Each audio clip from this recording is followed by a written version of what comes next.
Welcome into Chicagoland here in WSSR. Is race number 10 of the season. Coming off a tough race last week at Indy. Didn't get the result we wanted to. So just hoping to have a nice bounce back race here at Chicagoland. I haven't raced this track in a long time in anything really. Can't remember. But just wrapping up qualifying here. About 2.5 minutes left here. You know how it is. Qualify deep in the field, per usual. Yeah, I just don't know, man.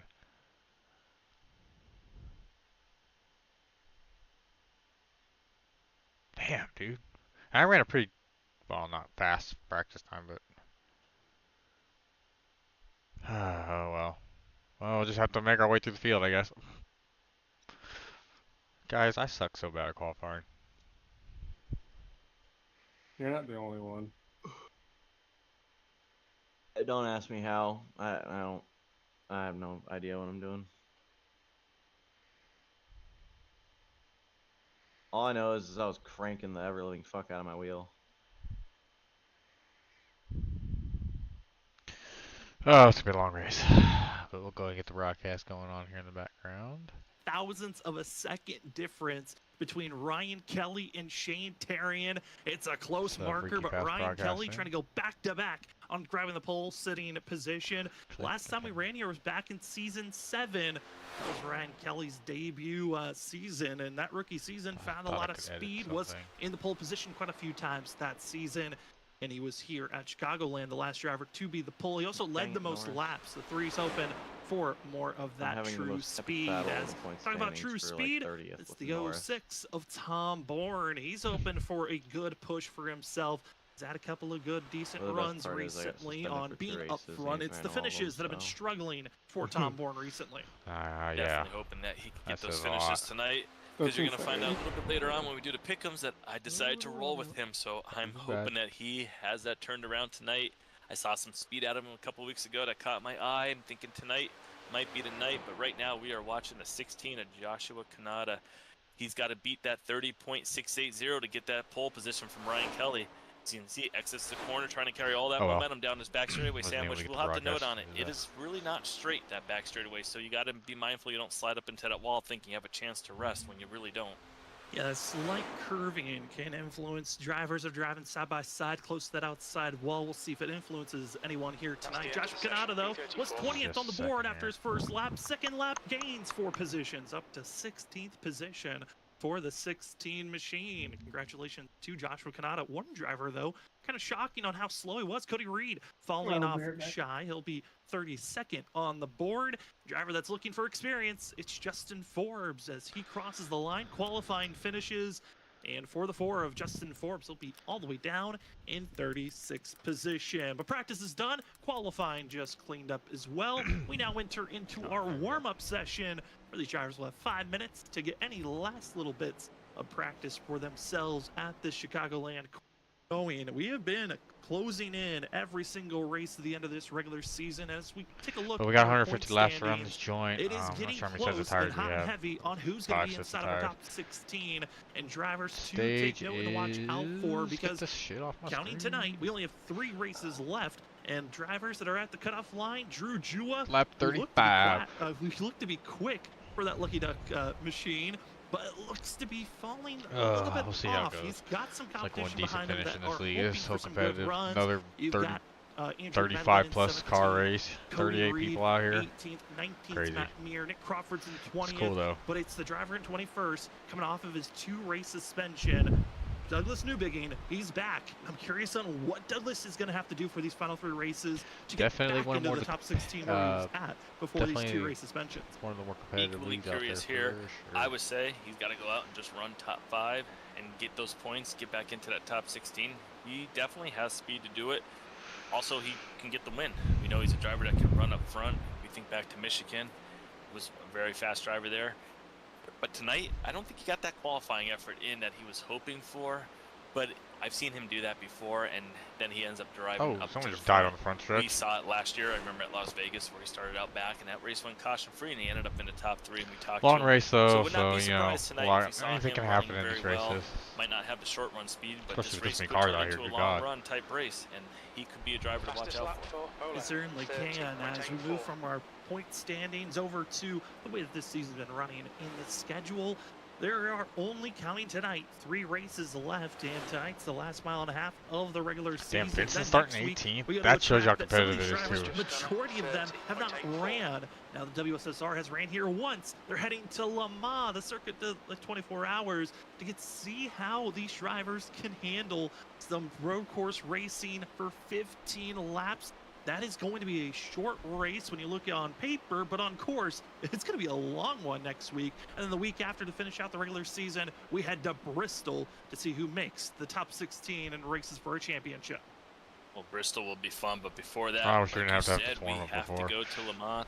I was looking up some lap times on there because I was curious. I saw it was 15 laps, but they're over 3 minutes. They could be close to 4 minutes almost.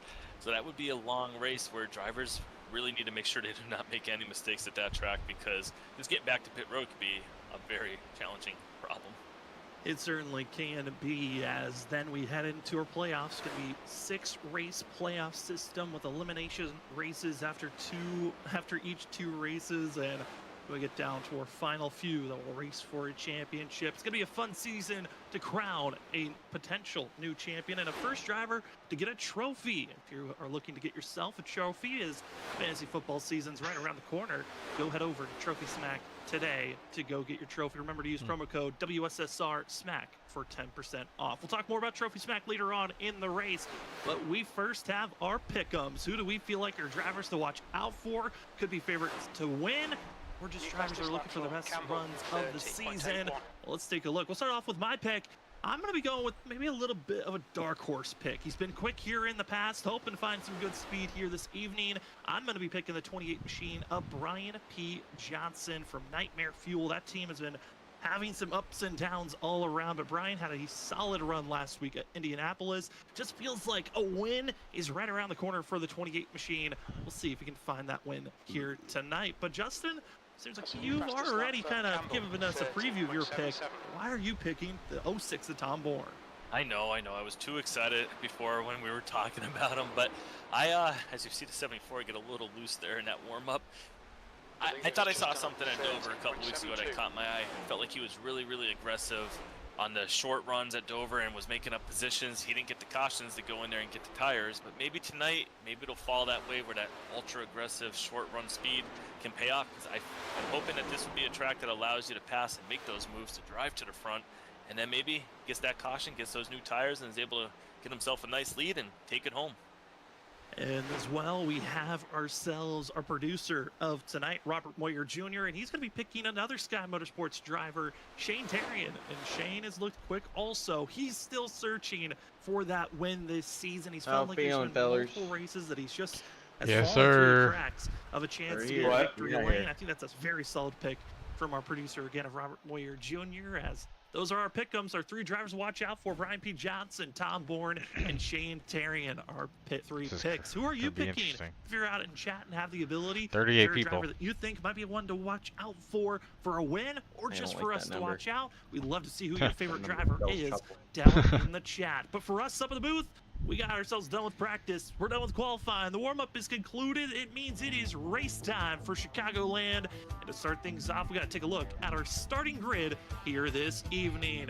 Taking the pole here tonight, it's the all right, starting 34th here. Got to work it out for us tonight if we want to get a decent finish here. Top 50 is always the goal. He's been quick here in the past. He's hoping to continue on. Second place is going to be our pick for our producer, Robert Moyer Jr. It's the 9, Shane Tarian. Third, it's the 17 of Chris Stitz. Bronson Stafford from Sky Motorsports will be starting in 4th. 5th is Edward Sherwood Jr. 6th is Nick Crawford. 7th, we find my pick going to be Brian P. Johnson. In 7th, 8th is Christopher Norris qualifying there, but he was given a penalty after running into a driver during last week's race. He will start with an L1 penalty. He'll head to the back. Drew Jua will start 9th, and Andrew Medlin just outside of our top 16 in points. He'll start in 10th position. Our next row going to be the 70 machine of Aaron Smith II, followed by Gavin Rogers, who we often see up on the pole, but tonight going to be rolling off in P12. John Forbes Jr. in 13th position. 14th going to be all.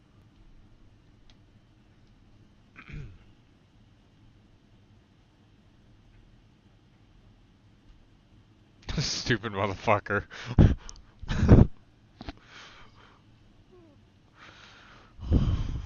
Fonseca, Zach Hall, last week's winner, starting 15th. Joshua Kanata, who we were watching qualifying before, going to roll off 16th. Cedric Hunter in 17th position, and Vincent Sora in 18th position. Rolling off in 19th, going to be Trenton Jump, who was really fast in practice. All right, here we go, Tom rolling off. 20th position. And not bad spots for those drivers. We know they can work in the draft, and we'll see how well they can carve their way through this field. Starting in 22nd position, we're going to be seeing GT Rizari, as well as going to be in 21st of Tom Sinchek. In 23rd, it's Carl Pooler in the 58 with Ryan Ferraro. Starting in 25th, coming off his 2-race suspension, looking for a recovery run. It's going to be the 7 of Douglas Newbigin. Okay, starting deep in the field, man. It's the 2 of Danny see if Cochran. there's a lap on In wreck. 27th, it's Ken Campbell in the 15. 28th, Tyler Dingler finds himself. And then down in 29th, it's Anthony Gaudio. And finishing out our top 30, it's going to be the 67 of Larry Yingling. Going to be 31st, going to be the 56 machine, Richard Wolfesser. Oh, good luck, boys. 32nd, Cody Reed. Yes, sir. Matthew Rodriguez in 33rd. Dakota Moniz in 34th. Mike Tellier in 35th position. Justin Forbes in 36th. Ben Keeney, 37th. And Brian McCann did not get a qualifying lap in. Going to be rolling off in T38th position. Because he can. Going to the end of the line. He has the Gonna right be, to. again, I talked about it. It's going to be Christopher Norris. Also, end of the line, Tyler Dangler. All right, 150 laps here around Chicagoland in the incredible ISRC 150. Let's do it. But, See what we got here. Got a lot of fast drivers starting in the back. And flowing up front, Ryan Kelly. Last time we ran here, he led 104 laps of 150, but did not get the win. The win actually went to Brian Johnson. We'll see if maybe we see a little bit of deja vu from just 2 seasons ago. But tonight, it's Charlotte, 150 laps, stage break at the end of lap 35.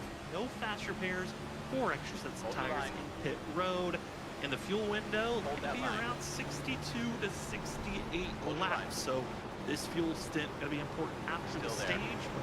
We'll see if they can keep it clean, as track positions we talked about be very important. We'll see if there's any aggressive dad bomb moves here early on, or do we take it nice and comfortable at the beginning as green flag is out. And up front, it's Ryan Kelly, Shane Terrian making their way down into turn number 1 for the incredible ISRC 150. ISRC 150, lap 1 underway. You see these drivers right now able to run 2x2 the first 3-wide battle back there in about mid-pack. Drivers right now, though, they got to make sure they take care of this car. They don't want to get any damage on it. It is a mile and a half. You do not want to have any damage lingering slowing down. Oh my God! Taking that lead. You fucking kidding me, Gaudio? Going to be right behind him, trying to run him down. Trying to run down, and they're going to be starting. Come on, man. 3 wide, battling for 4th place, stuck in the middle. Going to be Nick Crawford, Chris Stinson, Edward Sherwood Jr. trying to solidify on which position they want to be. And the 71. Fucking wrecking after the cautions like idiots, dude. Just fucking T-bone my ass. Machine. And a couple of other drivers trying to whoa up, but it looks to be Carl Pooler only, first driver to be spun around. Like, what the fuck are we doing back here? On this incident. Driving like fucking idiots, man. They're flashing. We are going to be under yellow. Ryan Kelly going to slow it down. Have to get another. As usual, we get caught up in other people's bullshit. We see right here the replay. Checking out the Carl Pooler is going to maybe. It's going to be going down into turn number 1 here. I mean, fucking Gaudio hits the fucking outside wall and then just comes right back down the track instead of holding his brakes. Getting checked up, and Thompson check moves up, and 58 taps, and it unsettles Carl Pooler. Anthony Gaudio also going dropping down. Looks like for the 29. You know, Sam, a few others. I'm thinking maybe the 7 of Douglas Newbigin might have gotten into Senchak there. That's what I'm thinking. I don't know if we can get a view at that. I think the 7 may have got into him going in the corner, and I kind of got him going up the track. Fucking minute 15 worth of damage. Drivers, Ben Keeney going to be involved in that one. A few others. And yeah, I think you might be right about that incident of Douglas Newbigin. That first 23rd. We're taking another look at this. Watch the 7 as he's going to dive it down into turn number 1. We'll see if there's any contact here between the 7 trying to aggressively move up again, not where he wanted to start. See if there's any contact, dives it down low, and just small bump shifts him up. And yeah, I think that was the movement that forced Sinchek right into Carl Pooler. Ah, it's frustrating, Yeah, man. God, it's frustrating. Aggressive move right there for the second lap. I should have known he was going to come down the track like that it worked too. out for the Should have 7 that he didn't known, get but I any. just trusted. The driver can't Those other guys around him might not be the most biggest fans right now of the number 7 machine, but we said he could be fast. He drove it in that corner and he was fast. Yeah, he certainly did drive it in there, and unfortunately, with that aggressive move, it collects multiple drivers. Carl Pooler required damage. He blew his engine on that kind of whiplash in the outside wall. Also, Anthony Gaudio with the aftermath collisions with other drivers. He's also has required damage and is forced into pit road. Dakota Moniz, he was collected with a little bit of damage. He still sits in pit road getting damage repair, and talked about how important track position is. There was the picture of drivers needing to make big moves immediately, and maybe over aggressiveness showing here early on, but man, you have to make those big moves though if you want to take this track position. It's definitely easy to make the moves on the fresh tires when you got the grip in the beginning, but you also got to be mindful of not wanting to damage the car. So these drivers will be rethinking what they're going to be doing now in this restart coming up. Looks like we still have another lap before we'll see the lights turn off on the safety car. But this restart, we'll be talking about it. We saw drivers getting down on that apron. We didn't really get to cover it too much, but I think we'll talk about it right now while things are slow here, Sam. Drivers will be going below that apron. Yeah, the rest of his damn repairs done. And down there it could be flat, but the transition on older tires could maybe get these cars a little upset. Drivers could get a little loose, might have to lift, just being cautious around other people. But it's that kind of that gamble. Do you want to go below that line and risk bottoming the car out, or do you want to stay above it, but it might be a little bit of longer distance? Who's willing to make some different moves if Hopefully possible? the car ain't too drivers badly that hurt. officially went into pit road under this first caution. Going to be seeing Christopher Norris topping off on fuel. Also, Aaron Smith II coming into pit road to get some slight damage repair done for himself, and Keeney getting slight service done. Anthony Gaudio still sits in pit road. Dakota Moniz making his second pit stop to get repairs done, and Carl Pooler's night could be officially done after the contact being made. Up front, top 5 going to be Ryan Kelly, Shane Terry, and Bronson Stafford, Nick Crawford, and Edward Sherwood Jr. And seeing big moves. Already was thinking about 3 wide. I gotta say, it's exciting to see the fact that they are able to be side by side, trying to make these big moves. This is what always makes these mile and a half, especially Chicagoland, a fun racetrack to watch. And Justin, I know as this race progresses, we're gonna be seeing the sun setting, getting a little bit more extra grip on the track. We might see some more drivers willing to move and use that outside lane maybe a little bit more. Oh, definitely. I'm anticipating some drivers will be up there flirting right against that wall. I mean, as the track cools off, it will change the grip. Will drivers be searching around? I think definitely as these tires wear out, you'll see drivers just go in the corner and they might miss getting to the bottom, and they're going to kind of be forced to run that middle lane or higher lane. You might not see it so much on their brand new tires in the beginning, but as the fuel burns off and the car changes, they'll be looking for that grip, especially if they feel like they're tight or loose. They're going to be trying to search around all night tonight, and we're going to be going back to racing here really soon, so we will see if anyone ventures up to that outside groove. Getting ready for this restart. Ryan Kelly going to be the control vehicle on the inside. He will be surrounded by Sky Motorsports drivers of Shane Terrian and Bronson Stafford. That's the 61 and the 9 getting ready for this restart. And a first caution just in our second lap of the race. See how well they can keep it together here on the first restart of the night. As we enter the restart zone, we are green for the incredible ISRC 150 here this evening. A little bit of a blink out for the 3 machine, but he gets a fabulous launch that allows him to pull away. And it's now going to be already 2 tenths ahead of the rest of the field. Like getting a good restart and getting out, getting that clean air, not having to run side by side through the corners. As you see right here, this first battle we have was really for 61, getting around the 9, going to take Bronson Stafford into second position, and Nick Crawford's going to go to that higher line, try to see if he can get a run. Coming out of this corner, he might get a good run down the straightaway, but it doesn't look like it's going to happen at this moment right now. As the 17 machine's going to be falling on behind those guys right there in 5th position, and Ed Shearer Jr. going to be in 6th, trying to make his moves forward. He's his first real battle on screen is 12 machine. Andrew Medlin having a nice run up there in 7th position. Yeah, battling back here in 8th on back for the 12 machine, and this is where kind of the danger lies of drivers that are side by side. The hornet's nest, you could call it, in the middle of the pack, where a lot of these drivers, their speeds are so close to one another that it's all in the draft. How well are you willing to use up your tires early on in this race? We're seeing 3 wide already being used. Tom Bourne, the only one willing to use that outside wall, as the 06 trying to get to the outside groove of the 11 of John Forbes and just gets closed off. But everyone slicing and dicing to find an opening to move forward, as you see the 77 of Drew Jua. He's coming off of a race finally starting to settle in here. Front, majority of the time at Indianapolis, caught up in some late wrecks that kind of threw away a great finish. 77, redemption is the call that he wants to have as he's racing side by side with our Indianapolis winner. He is racing side by side right there with that Indianapolis winner, who has himself a lot better qualifying position than what he had to deal with last week. Because look how close they are coming out of the corner. Joshua Canada right up there against the wall. He had all Fonseca on his inside. They were racing hard. We're going to be on board right here with Joshua Canada. He's going to run maybe that 3rd to 4th lane. Going to try and get down there in the 2nd lane now, coming out of the corner, a little diamond style. You should see right here on board with these drivers, right there, they got the wheel nice and straight, going on this somewhat slightly straight front straightaway. We hard to McCass on the low side, I think. You're going to really see who's driving nice. Right now, these cars are driving good on these new tires. Not seeing too much wiggle on that wheel, Sam, but we're expecting to see a little bit more, maybe 10, 15 laps from now. Yeah, we're expecting maybe a little bit of wiggle, but I heard a lot of drivers also talk about the tightness, especially when I was talking with Joshua Canada. He was giving his thoughts on the fuel window, how the car was feeling entering tonight, and he said this thing is tight, it plows, it does not want to turn on the entry of the corner.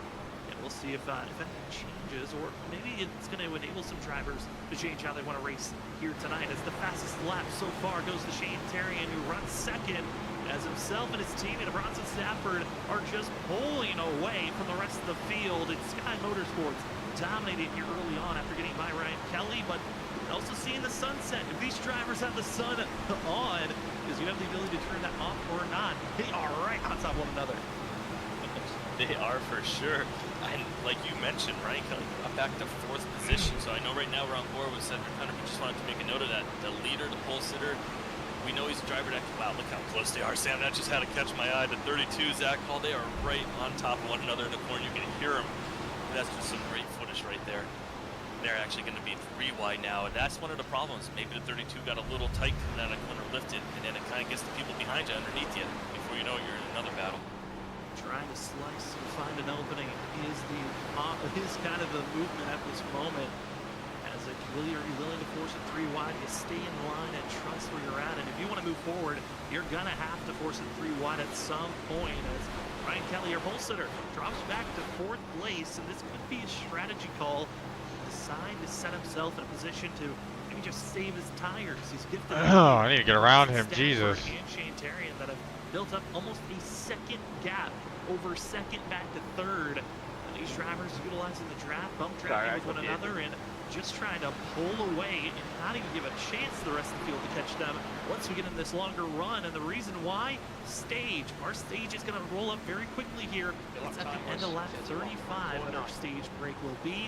Top 10 drivers get those bonus points, and Bronson Stafford, one of those drivers outside of the top 16 in points. He needs every point possible to get back in the fight and try to point his way into this race. Inside. No better way to do it than to get that win.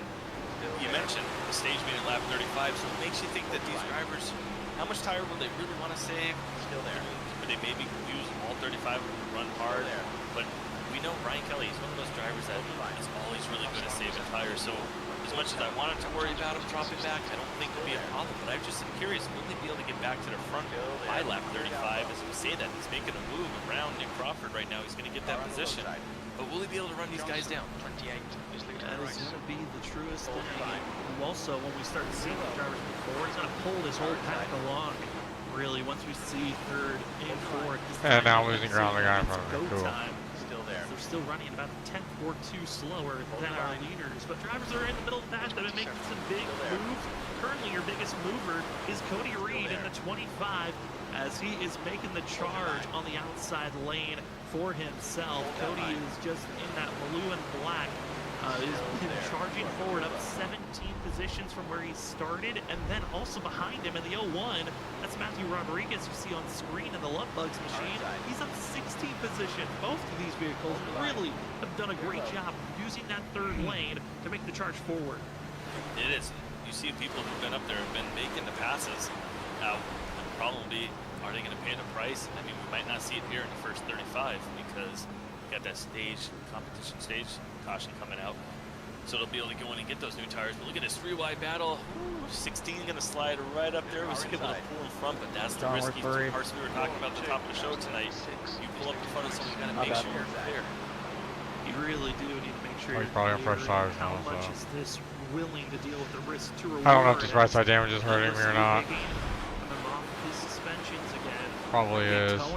I know we got it all fixed, but you never really get it all fixed. Racing incidences throughout the season forced him to miss 2 races, and he is now back out on track. He is outside of the top 16 in points, which that's where he was at.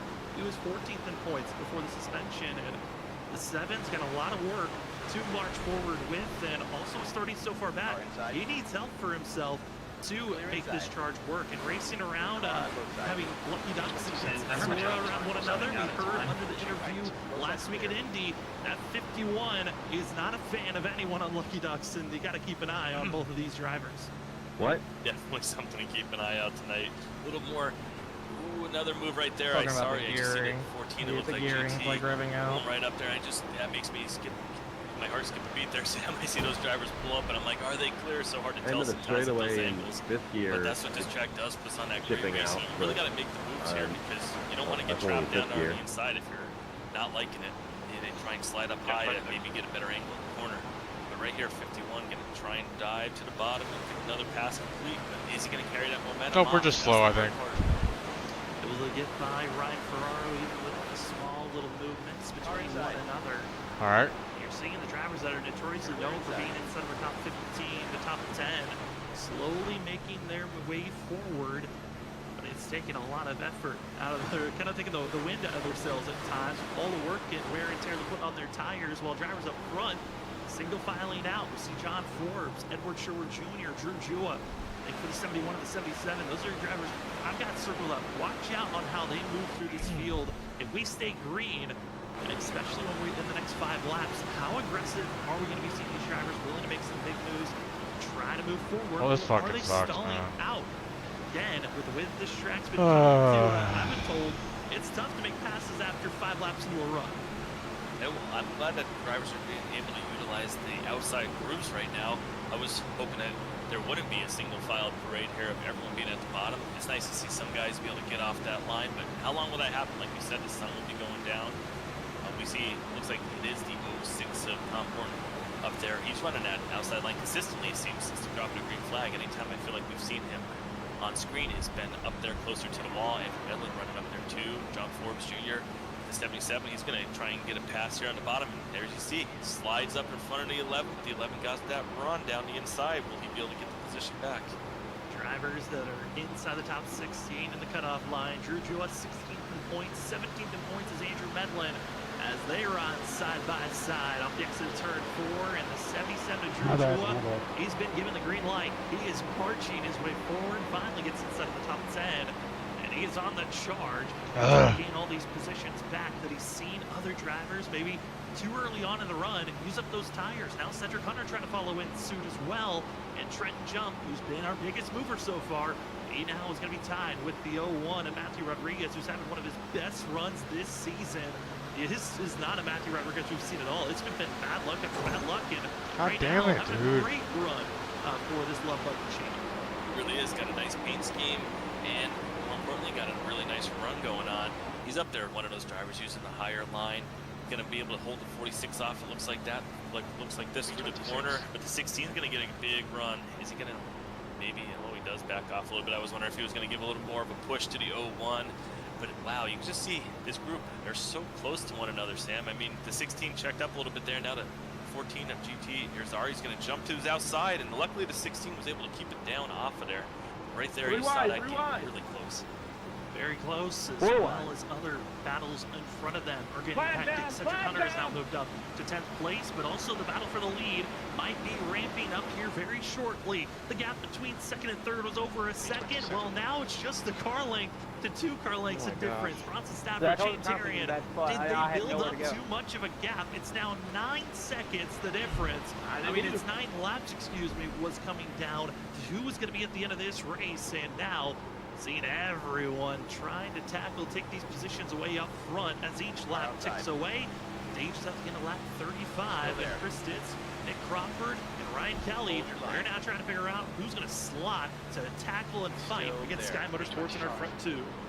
That pack has gained on the front two, like you said, and wasn't it 10 laps ago, Sam, we were talking about should we be concerned about the leader, Ryan Kelly dropping back to fourth position. It was 1.4 seconds. He's got it down to 3/10 now, and he's all over second place. I mean, he just has it figured out. He knew when to push it, and that's the right thing. He pushed right when he needed to try and have the best tires for these final 6 laps for this stage, so he has it planned perfectly. The question is, will he be able to get around the two in front? And a driver we've seen qualify well this season didn't get the best qualifying time that he was hoping for. It was still inside of the top 10. Gavin Rogers in the 75, trying to get his 3rd win this season. The 75 machine also collecting himself to be in this front pack. Top 6, all within a second of one another. Brad B. Johnson, he's running decently quick enough to maybe catch up to this field. We might have our top 10 all on top of one another by the time that this run is over. As laps continue to tick away, 6 to go. Going to be 5 when they cross the line before this stage is over. And it does not look like it is a solidified positionings on who's going to be winning this stage. As Ryan Kelly going to be finally making his push to try to go to the inside, battle for second place. Chris Ditz is going to be forcing it to 3 wide, backs out of that positioning. And now we're top 6. They are deciding who's willing to make it 3 wide, because Ryan Kelly, he's almost willing to give a tap to get Shane Terry out of the way.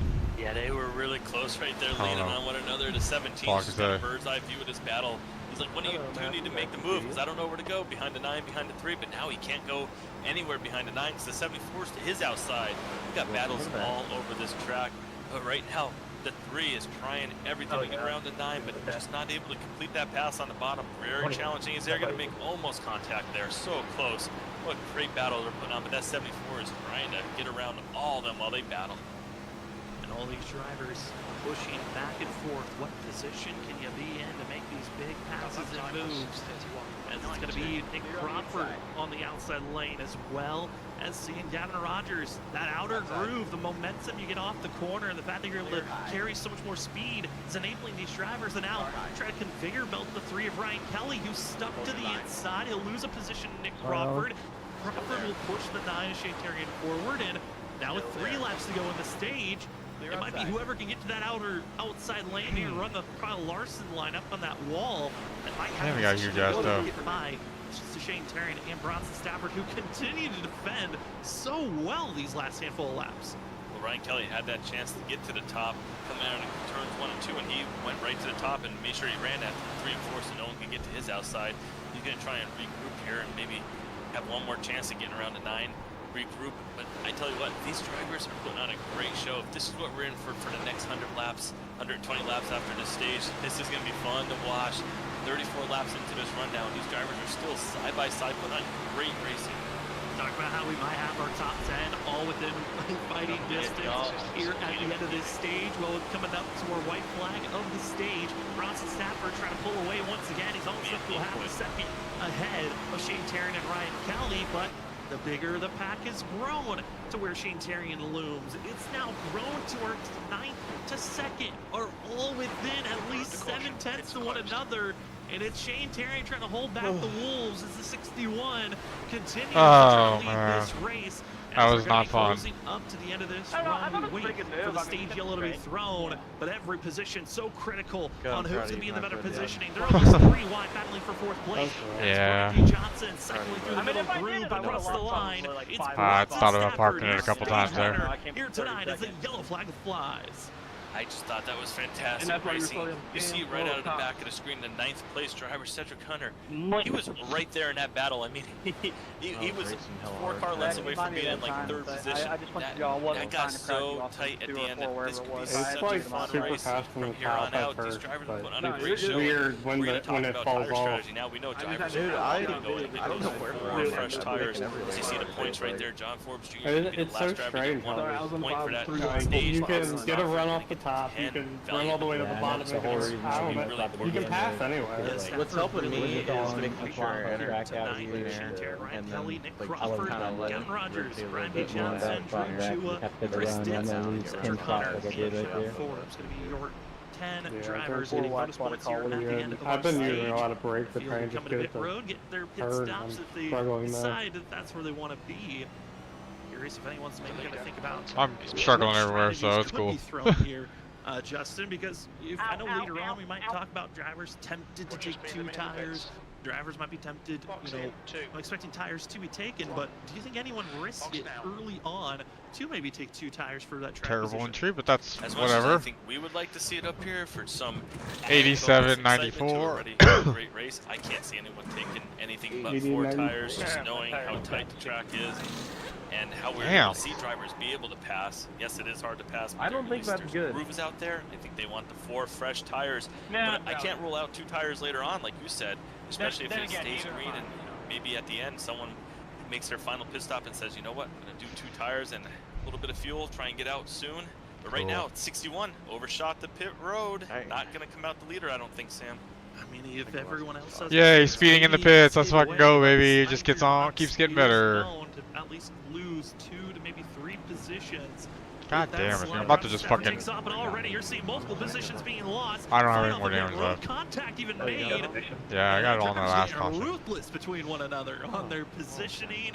But it's going to be Nick Crawford, the driver that wins off a pit road. Minute 15. Fourth goes to Ryan Kelly, Kevin Rogers, and Bronson Stafford. Also don't feel very falling good down to either, so 6th. We'll move up to 5th as it's not helping Aaron my Smith situation. Second, finds himself going to be out on track, staying out, trying to lead a lap. We'll see if he's going to be entering pit road this time around. But for us, we're going to see if we can talk to our stage winner, being Bronson Stafford in the 61. See how well he's feeling being up front, dominating. Oh, he's gonna be full send, so getting the lead yeah. after our previous restart. Bronson, it's Sam and Justin up the booth. You got us? Yeah, hey. Well, Bronson, you find yourself being the stage winner, dominating most What of lane are stage you gonna 1. start on? How are you feeling? How's this track feeling so far here tonight? Yeah, I Feels think good. you shouldn't It have kind to of worry about feels like retro Gen 6, or just going a little bit quicker. I'm So still trying to get I comfortable think it around fits the Shane and I top a little before bit. it's just that bump, man. Hey, Bronson, great job. Dude, come there on, getting guys. that stage I'm not 1 really. victory. I'm trying to just like Stop there either and just run the slip top through or that run the box a little bottom. bit. Is that what we look like? I That's don't what we saw on try and be TV. in Is the that what middle at happened? all. It cost you a couple spots there. I'm pretty certain you're fast. Even at the Expecting top, to though, see you you can get still those feel back. it. Yeah, I slid. Like, Oh. had to back it up. So those few spots lost, but Shane lost a spot as well. Let another in the person fly. Let's 71 go. tires. So I don't know. We'll see. It's can't go just as hard as we did last time. It's we actually have to plan out and run and stuff A now. little for bit under tires the and weather. Pit stops. So, Not gonna lie. but yeah, I think we'll be all right. Got a sore throat today. Got some cough in my coming chest. through traffic, how are you worried about the dirty air? Because it seems like it's been difficult for some drivers to make some Little passes chills so far. too. God damn. I think it's really hard to pass on the bottom. Just with the top is really good because the bottom means the whole exit. But the car actually feels better in draft, like behind someone. It has a better front end on it. It just grips better. But it's just hard to actually get the pass done. So I'm not too worried about it The here. last time I It's let it just restart was Daytona. how important our position's going to be. I guess we'll see. Well, we'll send you back to your team. Congratulations on the stage win, and good luck for the rest of the night. Yeah, thanks guys.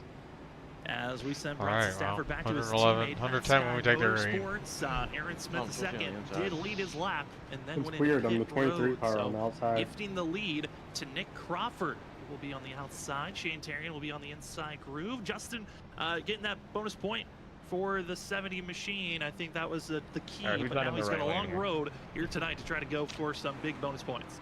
He got the bonus point, like you said, definitely key for him. But he's also got about an extra lap and a half of field by going in a little later. So maybe he's thinking something long term that we are not sure of yet. Maybe it'll be something that'll work out for him. But I think, like you said, most importantly, he just got that bonus point. But they're lining back up here side by side. So it is going to be quite the show here. Nick Crawford coming out of the pits in the first position. He's going to be the one with the control car. Well, if you are just joining us now, we just concluded our stage. There will be no more stages moving on for this race. The sun is setting. The track temp expected to drop maybe a little bit lower as this race progresses. We had our one on-track incident where Carl Pooler was taken out of the race. Brian McCann missing out on the start. He's currently 16 laps down. He's got a salvage built for big more wrecks to gain positions back. And a few other drivers are kind of nursing their wounded vehicles to the end of this race. But up front, Nick Crawford, Shane Terry going to be your front drivers. See how well they can handle this restart as we are back to green flag action for the incredible ISRC 150 here in Chicagoland. And it's Nick Crawford who gets the good run on the outside. It's now going to be 2x2 all the way through with Crawford exiting out of turn 2 for himself, leading this race. Nobody would like to see that great restart better than the 75 behind Nick Crawford. Gavin Rogers going to move into second position now. That's the highest level we've seen him running. Now he's got that little bit of clean air, but also the 77, who you were mentioning, Sam, as being one of the faster drivers on that previous run. But the 9, he comes out with the worst end of it. He's going to drop back to 4th after this restart. Yeah, and Drew Jua also, you know, coming off last week, there was a 4-car huge gonna hold surge me up, in baby. 3 drivers of their iRacing's freezing up. There was Shane Terry in the 9, Drew Jua in the 77, and Christopher Wade in the 53. They had their issues that popped up last week. I know a couple of other drivers here tonight have been blinking with internet troubles. Lights are on. And are hoping that We their have vehicles lights. will hold steady underneath them. But right now, Justin, it's just pure speed. Drew Jua knows he needs a good run. A win could solidify him into the playoffs. But there's a couple of drivers here that know, hey, we would like a couple of more wins if possible before this race is over to earn those playoff points. Yeah, and allow you to really transfer each one of these rounds so quickly. 38 drivers out here tonight want that special W. They want the win, but unfortunately, one of them is already out, and the other one of Brian McCann, he's 16 laps down. Carpoolers out of the race already. But anyone from 1st through 36 is thinking win, win, win tonight. Get those playoff points, and if you don't have the win, get the first win. Lock yourselves in, hopefully, to get into the next round and go from there on out to win the championship. And you see right here, we got a great battle. Our first 3-wide battle, the 46 Trent jump, fast in practice. Gonna come out the 13, gets so close. Cedric Hunter had Ollie Fonseca underneath him, and Trent jump with that great powerful move to the outside. He's got that riding on the outside. I think he's gonna almost get up into the wall there, it looked like. Almost brushing in and trying to carry as much momentum as possible. And for Trent Jump, it's such a risky gamble to be up there in that 3rd lane, especially when there's not a lot of spacing to slice down, utilize the momentum you're building up. You are trusting the driver in front of you. Crazy moves being had back there. Jump. It just sends it a little bit deeper, tries to keep it equal. It's going to be 3 wide, and the driver's been one of our biggest movers of the evening. Tries to make another big move. The 46 trying to solidify himself inside of the top 5 in each corner, just gaining more and more positions. We know this is going to backfire later on in the run, but here early on, this is some great racing. Really nowhere to go right now. Just inside of our top 10. I mean, they're going to be 4 going into this corner. Oh, they're trying to get the space. They somehow keep it together. That should not have worked out at all, but somehow they keep it neat and tidy, just showing the strength and skill that's here in the WSSR Cup Series. And also a little bit of luck keeping it together as they continue to stay 3 wide, almost 4 wide again. This is just inside of our top 10, but Trenton Jump, he's now up to 4th. He's trying to continue his march forward. Keeps marching forward, and like you said, is he going to pay the price later on in the run? But he doesn't care right now. He wants to get up there, get in that clean air, and make these guys try and pass him later on the inside. Cause it looks like he's committed to that outside line, and he's just going to keep driving up to 3rd position now. 1.7 seconds back, but ultra fast running that outside line. I mean, he might have a chance to get here at 2nd if he can get through this corner, and I think he might do it. He is making it work at this time, trying to get by for 2nd place over Edward Sherwood Jr. and for Trenton Jump. Nowhere to go right now. I mean, literally. Saw the momentum surging on the outside groove. The 61 follows in suit. Same with his teammate Shane Tarian. And then in the black and blue, the biggest mover of all drivers on track, Cody Reed. He started in 32nd position. He's now just 1 position out of our top 5. He is making all the moves, showing us that you can pass.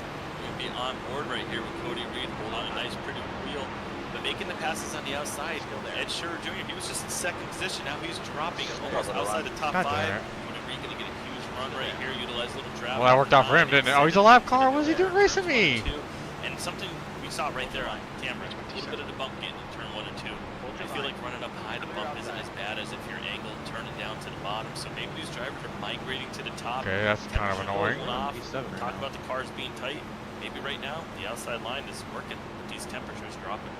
And Cody Reed continues to try to follow in suit with the Skylar Sports drivers and Trent Jump. They still have a long gap to catch up to our current leader of Nick Crawford, who's 1.5 seconds ahead of all of this battling we've been watching. But there's one driver for sure that we got to go back to just outside the top 10 and 11, Ryan Kelly. He's given up a lot of time for the 3 machine. He saw it succeed in the fact that it allowed him to march forward later on at the stage for the 3. Gavin Rogers as well. They're both playing once again a little bit of cat and mouse on. It will let you pull out for now. We're putting you down here in the next 20 laps. I believe that would be accurate. I feel like that happens to us up here in the booth quite a few times where we get worried about the 3 of Ryan Kelly, but he's just really, really good in the long run. Just a really smart driver. Like you said, dropping outside the top 10. I mean, it gets harder to pass these cars. Now being back in 11th position, he's got to pass 10 this time. That first run, he only had to pass 3 cars when he fell back. Can't do anything, man. More challenging this time around. As we took a look at drivers just inside of our top 30, here's 29th place runner of Danny Cochran, who did not qualify well. I was expecting Danny to be one of those drivers inside of the top 15 for tonight's race. It looks like not a lot of strength. Also for the 26th Tom Sinchak, who's caught up in our first wreck after being bumped by the 7 of Douglas New Biggie. He's struggling to try to recover after his damage that he collected in 30th. And also Ken Campbell, on the fact that he was hoping for a good run here tonight, he is now just settling in 31st. Maybe hoping to see this race making turnaround for the 50th. Oh, 7 doesn't get a fucking penalty for jumping to the fucking outside on the restart. 10-4 on that. The 01 of Matthew Rodriguez, part of the Cody Reed and Trent Jump just masterclass of trying to move up through the field. Kind of settled behind in a wait as the SpongeBob machines. We're right on board Tyler Dangler and the Squidward and the Patrick SpongeBob machine of Christopher Norris. Like I'm fucking 33rd, dude. Like I really gained anything. Running a front scheme, but not under the same banner, but still having fun further back in the pack, trying to go for a top 25 finish here this evening. And you see right alongside him another great paint scheme.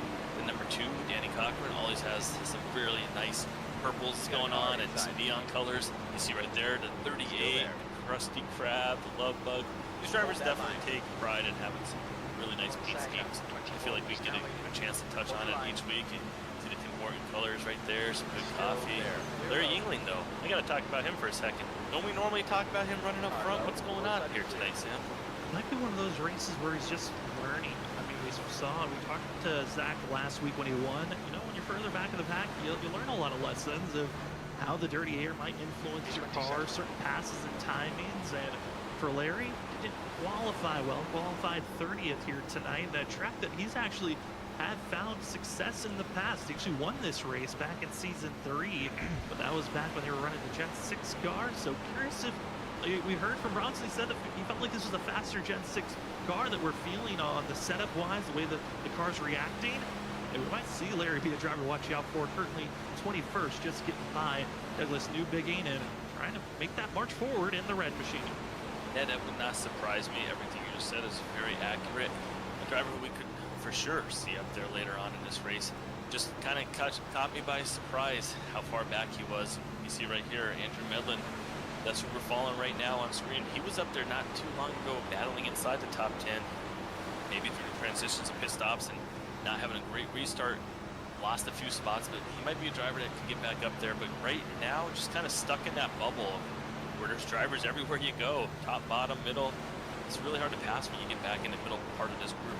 There's fucking 2 cars behind the me, bro. Medlin Cam continuing to try to make his way forward again, 17th in points. Trying to continue to grab every point possible. Good finish here this evening as see Douglas Newbigging in 22nd position, trying to find his way to go forward. Same for the 06 of Tom Bourne. Did not have the qualifying run that he was hoping for here this evening as the field is starting to kind of hit a stall point. We're 20 laps on these tires, about 18 laps of green flag laps underneath them, and it's around that zone during the stage that we saw that transition of drivers that were pushing too aggressively started to fall back. Those that were conserving started to make their run forward. There's one driver that continues to build the lead. Nick Crawford's lead is now up to 2.3 seconds. Justin, I mean, this is incredible to see for Nick Crawford, but again, we wait. is this a strategy that he just has this natural pace over everyone else, or is everyone else starting to fall off and that's holding back the field? We are going to find out because, like you said, we're in that transition period where the people are going to come to the front, are going to start coming to the front, and the ones that burn through their tires are going to start fading. But right now, it doesn't matter. The 74, he's fast, but he's using that shortcut consistently. It seems like he wants to run down there. Maybe he's got something figured out where he's able to run more straight through that front straightaway instead of having to turn as much. See it, we're riding on board here, see what kind of line he's doing, Sam. Maybe it's just something he's got figured out. These other drivers are smart. They'll start watching him and they'll adjust, see what he does coming out of this corner. Nick Crawford is hitting his marks, continuing to try to stay at least 2 seconds ahead of the rest of the field. Our first side-by-side racing action is actually going to be back in 5th place as continues to use that apron through the front stretch, but side-by-side battling, one driver starting to fade back, and that's Bronson Stafford, who was part of the group that was willing to use the outside lane. 61 starting to fade back as John Forbes, Ollie Fonseca have now slotted themselves forward, and the 24 in the similar Larry Art's machine, the purple, very close to Danny Cochran's scheme. Gotta say, talk to Ollie coming into this race. Asked him a simple question. You feel like you could be winning here tonight? He said, no, not really, but I mean, we gotta give kudos to the 24, running 5th currently as we're entering into the long run. Running a fast 5th position right there, doing really good tonight. As you see, but he is under pressure from the 11 of John Forbes. These guys, they're all under that blanket again. This is that transition, and one person who is maybe starting to transition backwards, he was running 2nd. He had it 1.6 seconds. He was sprint and jump. Talked about how much speed he was carrying, running that 3rd lane on those restarts. Grow from about 10th position up to 2nd. But right now, he's under pressure. He might be falling back to 4th. But even worse for him, though, he's now 3 seconds behind the leader, losing that time. Also, you've been seeing it on screen, the 71 of Edward Sherwood Jr. also tagging along as his teammate of Drew Jua. They are showing speed on the inside, trying to continue to mount their way forward. On the outside, moving forward, he's the 3, Brian Kelly, as well as the 75 of Gavin Rogers. Those drivers that were just inside of our top 10, a little bit outside, that were willing to give up anywhere from 4 to 6 positions. And on the restart, they are now showing that they've got the pace, and it is go time if they want to fight and run down our leader of Nick Crawford before they think about pit stops, which for the field, we are given the number of 60 to 68 laps is the number that they can go on fuel based off saving fuel or willing to get aggressive. See if maybe that changes as Zach Hall's getting a good picture in front of him of this calamity that's kind of building up his contact. Drew Jua, Ryan Kelly off the exit of the corner, the 3, get a little bit of tail slapper to the 77. You can see right here on board, you see all the drivers kind of scatter when that contact happened. I mean, are we at Daytona sometimes? Look at, they're just 2 by 2 in front, and I mean, this track is just really put on great racing for these drivers running all over the place. But Sam, you said 68 laps for the fuel window. If my math serves me correctly, these drivers would probably be only doing 1 more pit stop from here on out, or would they want to do the 2 pit stops and get in there and kind of split it so that they can get the fresh rubber? But I mean, I tell you what, you spend so much time, this track is so fast, you spend so much time down there on that 55-mile-an-hour pit road, not sure if you'll be able to make all that time back, but I'm thinking most of the drivers are probably thinking that one special stop. Well, reckon go as far as they can and then stretch it out. Yeah, line stops might be the optimal strategy to go for, especially because we're 28 laps under these tires, now 26 of green flag laps under the wear and tear, and they might be on the side of, you know, looking at the fuel.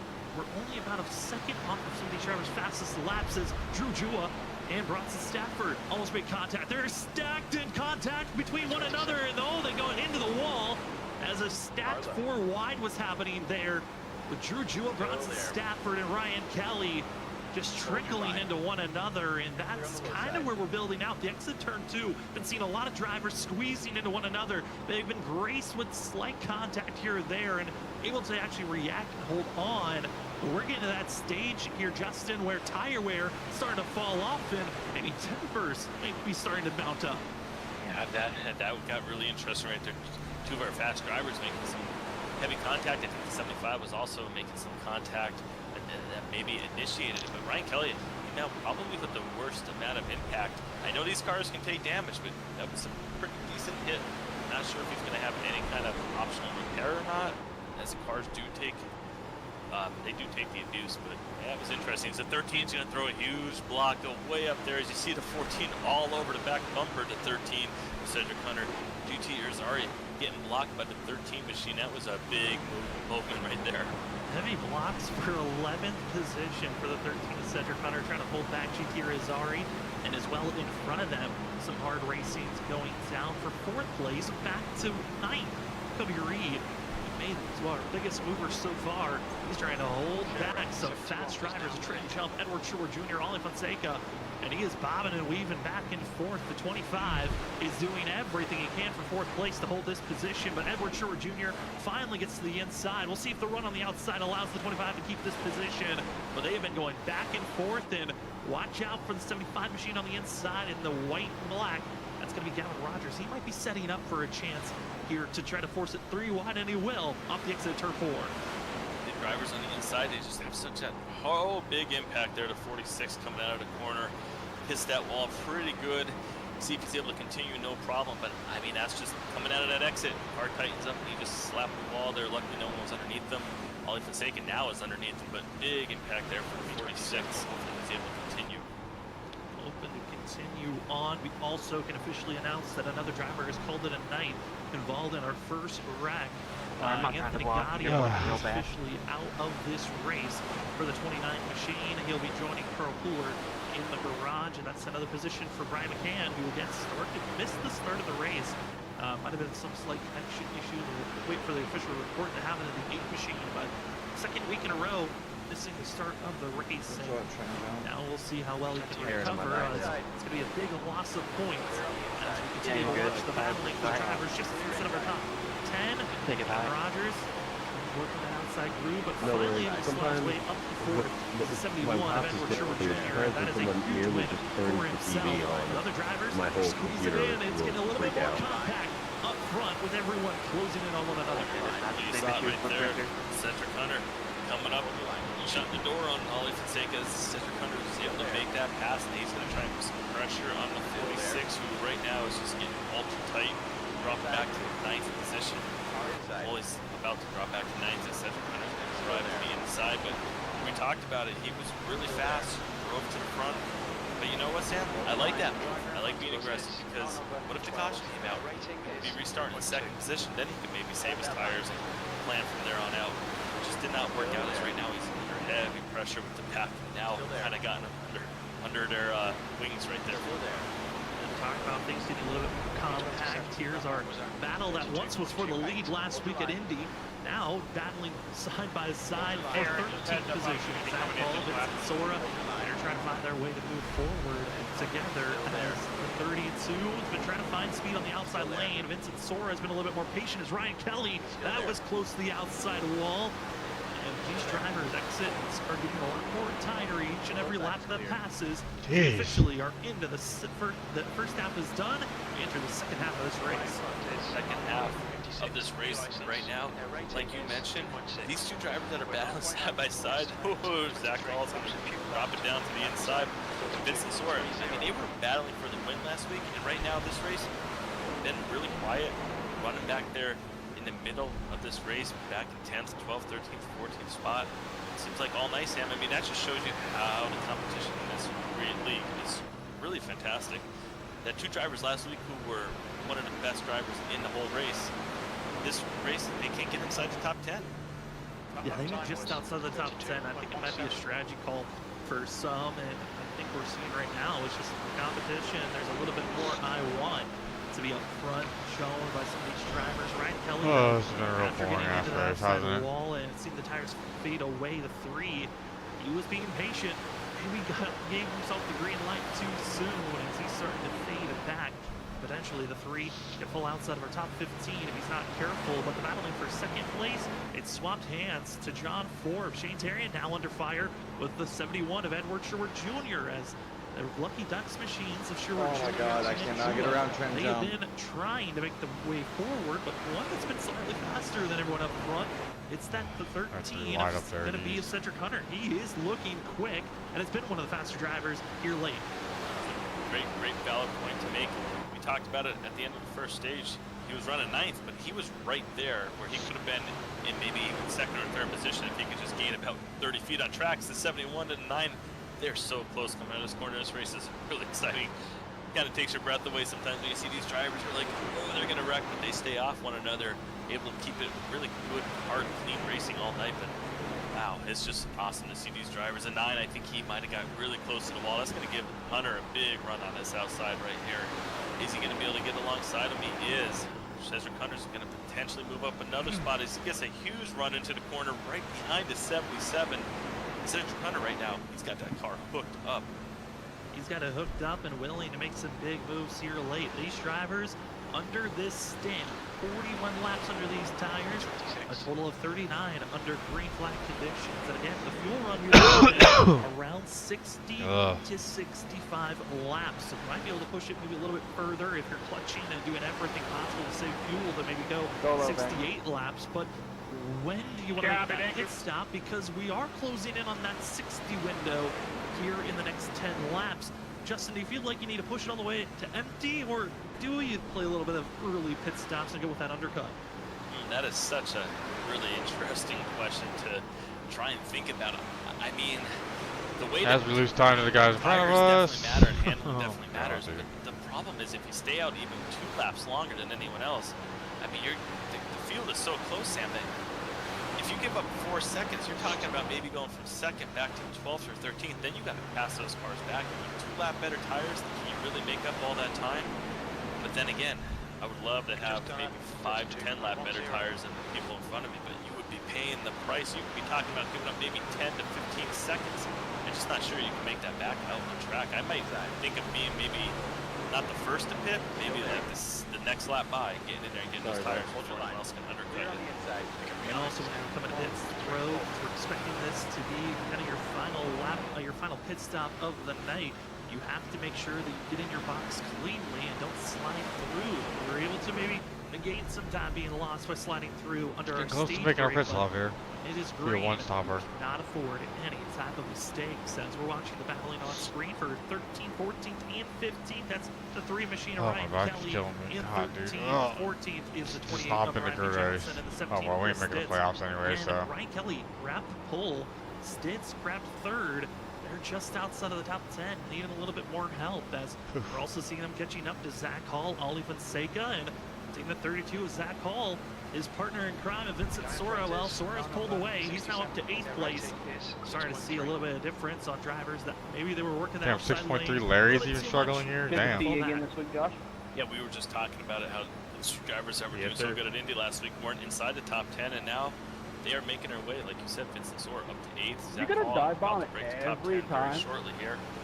But I have to talk Homie, about Ryan you Kelly. leave a whole I mean, on the Sam, bottom. I don't Like, think what- I this don't is know him saving what you want me tires to do. anymore. We're too late in the run. Like, I'm there worried is that a maybe lane that damage both times before now. getting You up in just the keep wall, leaving maybe it. that's hurting So, more than we thought initially. 'Cause I'm a little I surprised mean, right now that that's he's in still charge towards the front. dive bomb by Yeah, I definition. mean, right, Rob? usually when you get into that outside wall, especially the angle that we Well, saw don't leave a Ryan whole Kelly lane get on into, the it bottom. I tightens mean, up I the don't car a know. little bit Like, what? more. And with how tight these drivers were already talking about this machine being here tonight, that is just making it so much worse. Yeah, You gotta it's back not off your dive bomb when you speed a leave it little bit open, more like, than for half the traditionally and hurting everyone around us. We're seeing this field trying to find their ways to get to that lap 91 to 100 marker. It's going to be around the zone that we're expecting drivers to make their pit stops. We will be willing to take the early pit stop, and I'm curious also, as we drop back to just outside of our top 25, you see Richard Wilsifer in the 56, as well as Larry Yingling. Yingling, he lost position the last time. Surely they're gonna wreck, right? Try and find any openings to maybe strike forward if possible. You also see Mike Tellier, our Daytona Oval winner, behind the 67, and Dakota Moniz trying to find their way forward if possible. And for some drivers, it's just a survival game. I know, Justin, with the field, there's kind of that confidence level for some drivers. Maybe in other leagues, you're running for top 15s, potentially sometimes top 5s. When your drivers this far back, it's got to Incorrect. be a I mean, little Nick bit Crawford leading the demoralizing race. knowing that, hey, I'm just fighting for top 20. And it's kind of curious to see the mindset of different drivers, those that we follow up front, compared to those that are kind of just trying to have their best day possible this season. But yeah, I think that's what makes league so good when you can have a car count of 38. I mean, unfortunately, not every driver can be up front. Not every driver is going to get all the airtime.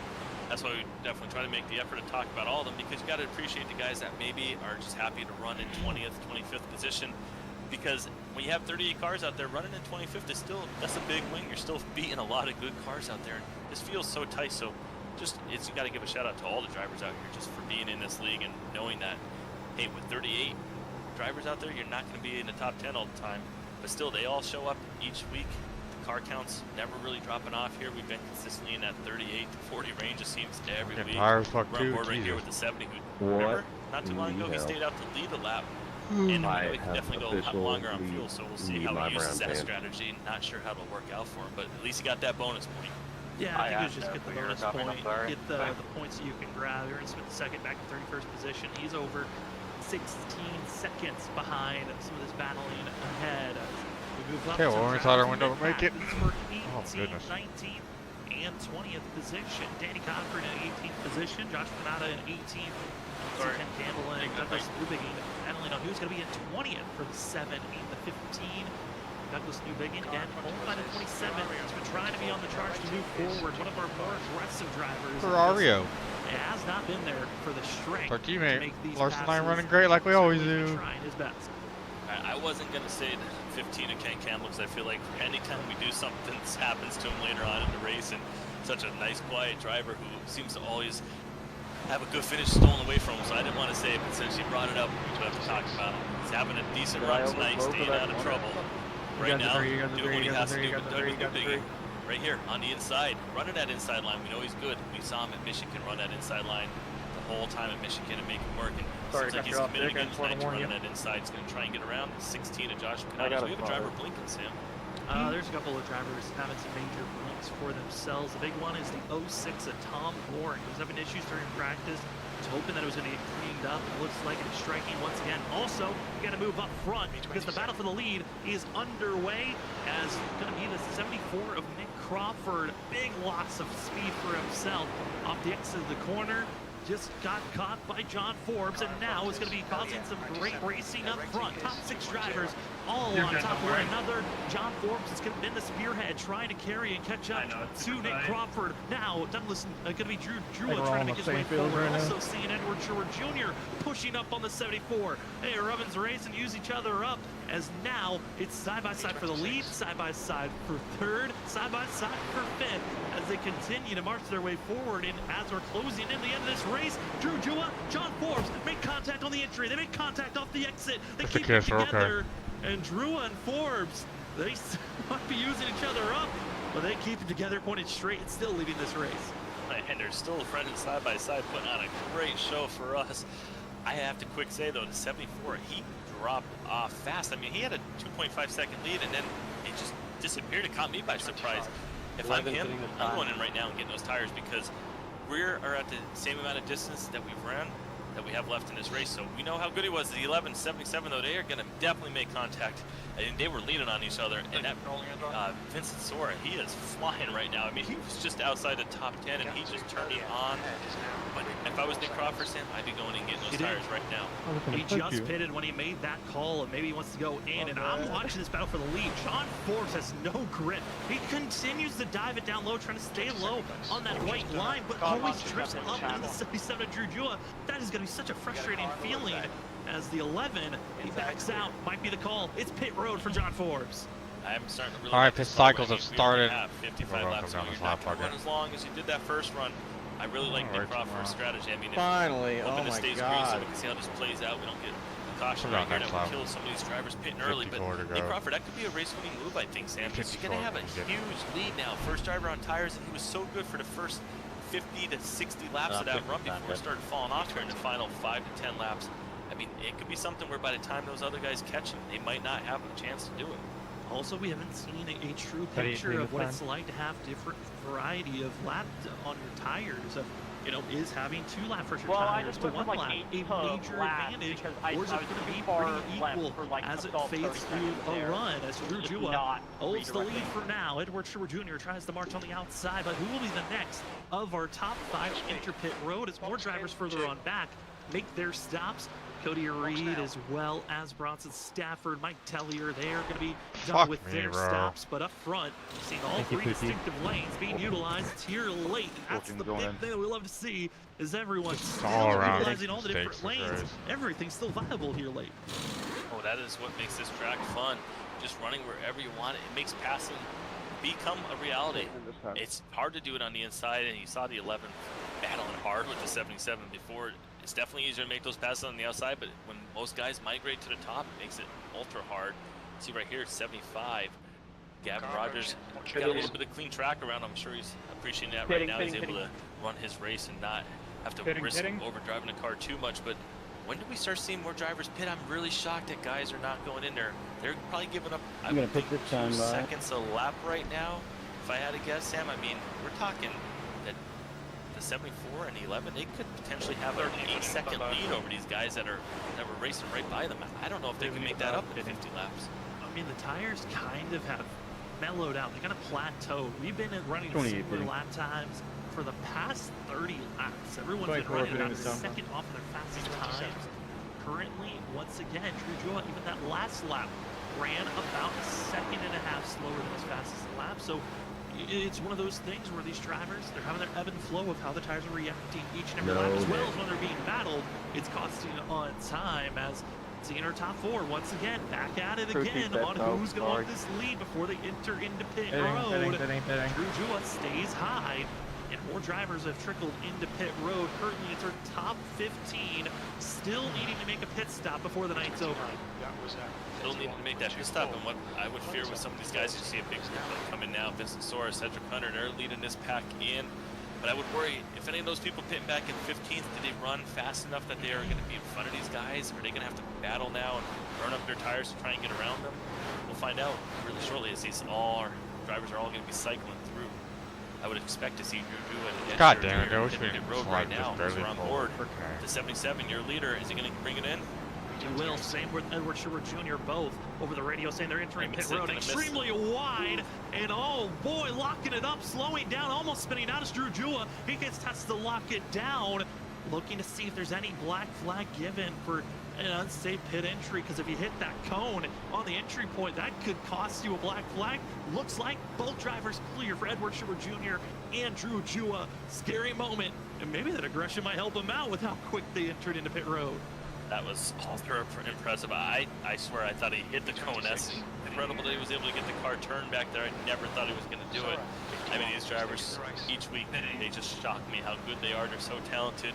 Like you said, Sam, that could be something that maybe he gained enough time to be able to stay with the 74, but now he'll have a couple extra lap better tires. So maybe he gained a ton of time there on pit road. We'll see how it cycles out. The march, the surge, pit stops are Oh my done. God, Now dude. it's all about who's going to make it to the end of this race, taking the glory in the win. What a Nick strategy. Crawford's going to be your I'm in leader, and this next driver watching out is going to be John Forbes. But all the huge cluster is building around 9th place. It's the chase to run down the 74 machine. And for This us is to just been a move, sloppy we ass will race step for me, away dude. Just when we come back. It's going to be more great racing action here in Chicagoland. We'll talk about who's the driver to watch out for, who has a chance to win, as we come back right after this with more great racing action. You're watching the WSSR Cup Series Season 9, Race 10. It's the Incredibles ISRC 150 here at Chicagoland. We'll be back right after this as we go side by side.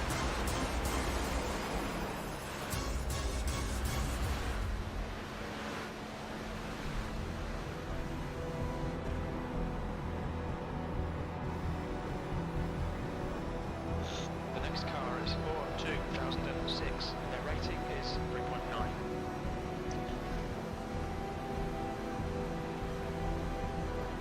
E25. Lap time was 31.34.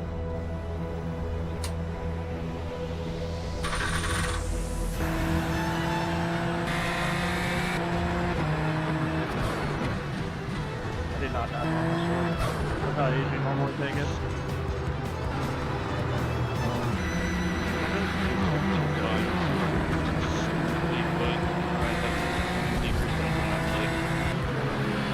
I swear on Allah, I fucking do that every time. Oh no! God damn it! I thought I had it.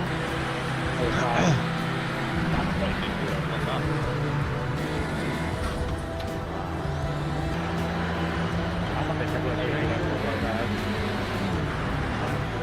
They said when you at 5 laps, middle of the day out, because I feel like I'm going to have to pit. Actually, I might just stay out. Fuck it.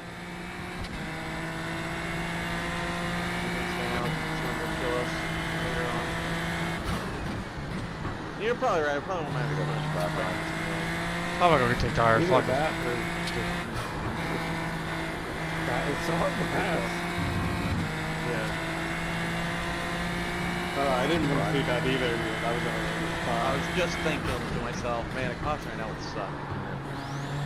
I got up to 15. Dude, I was in 5th at one point, and then I got stuck behind Trent Jump. I couldn't get around him, dude. I stayed out. Fuck it. I'm gonna try for it. I'm 3rd, holy cow. Worst come to worst, what do I do? Fall back to where I was? Or just where I was probably gonna finish? Like, Yeah. I want track position, it's about crazy. Oh, still have one set of tires left. I think a good group of people stayed out. that might be alright. This is like the second time this happened in WSSR for me.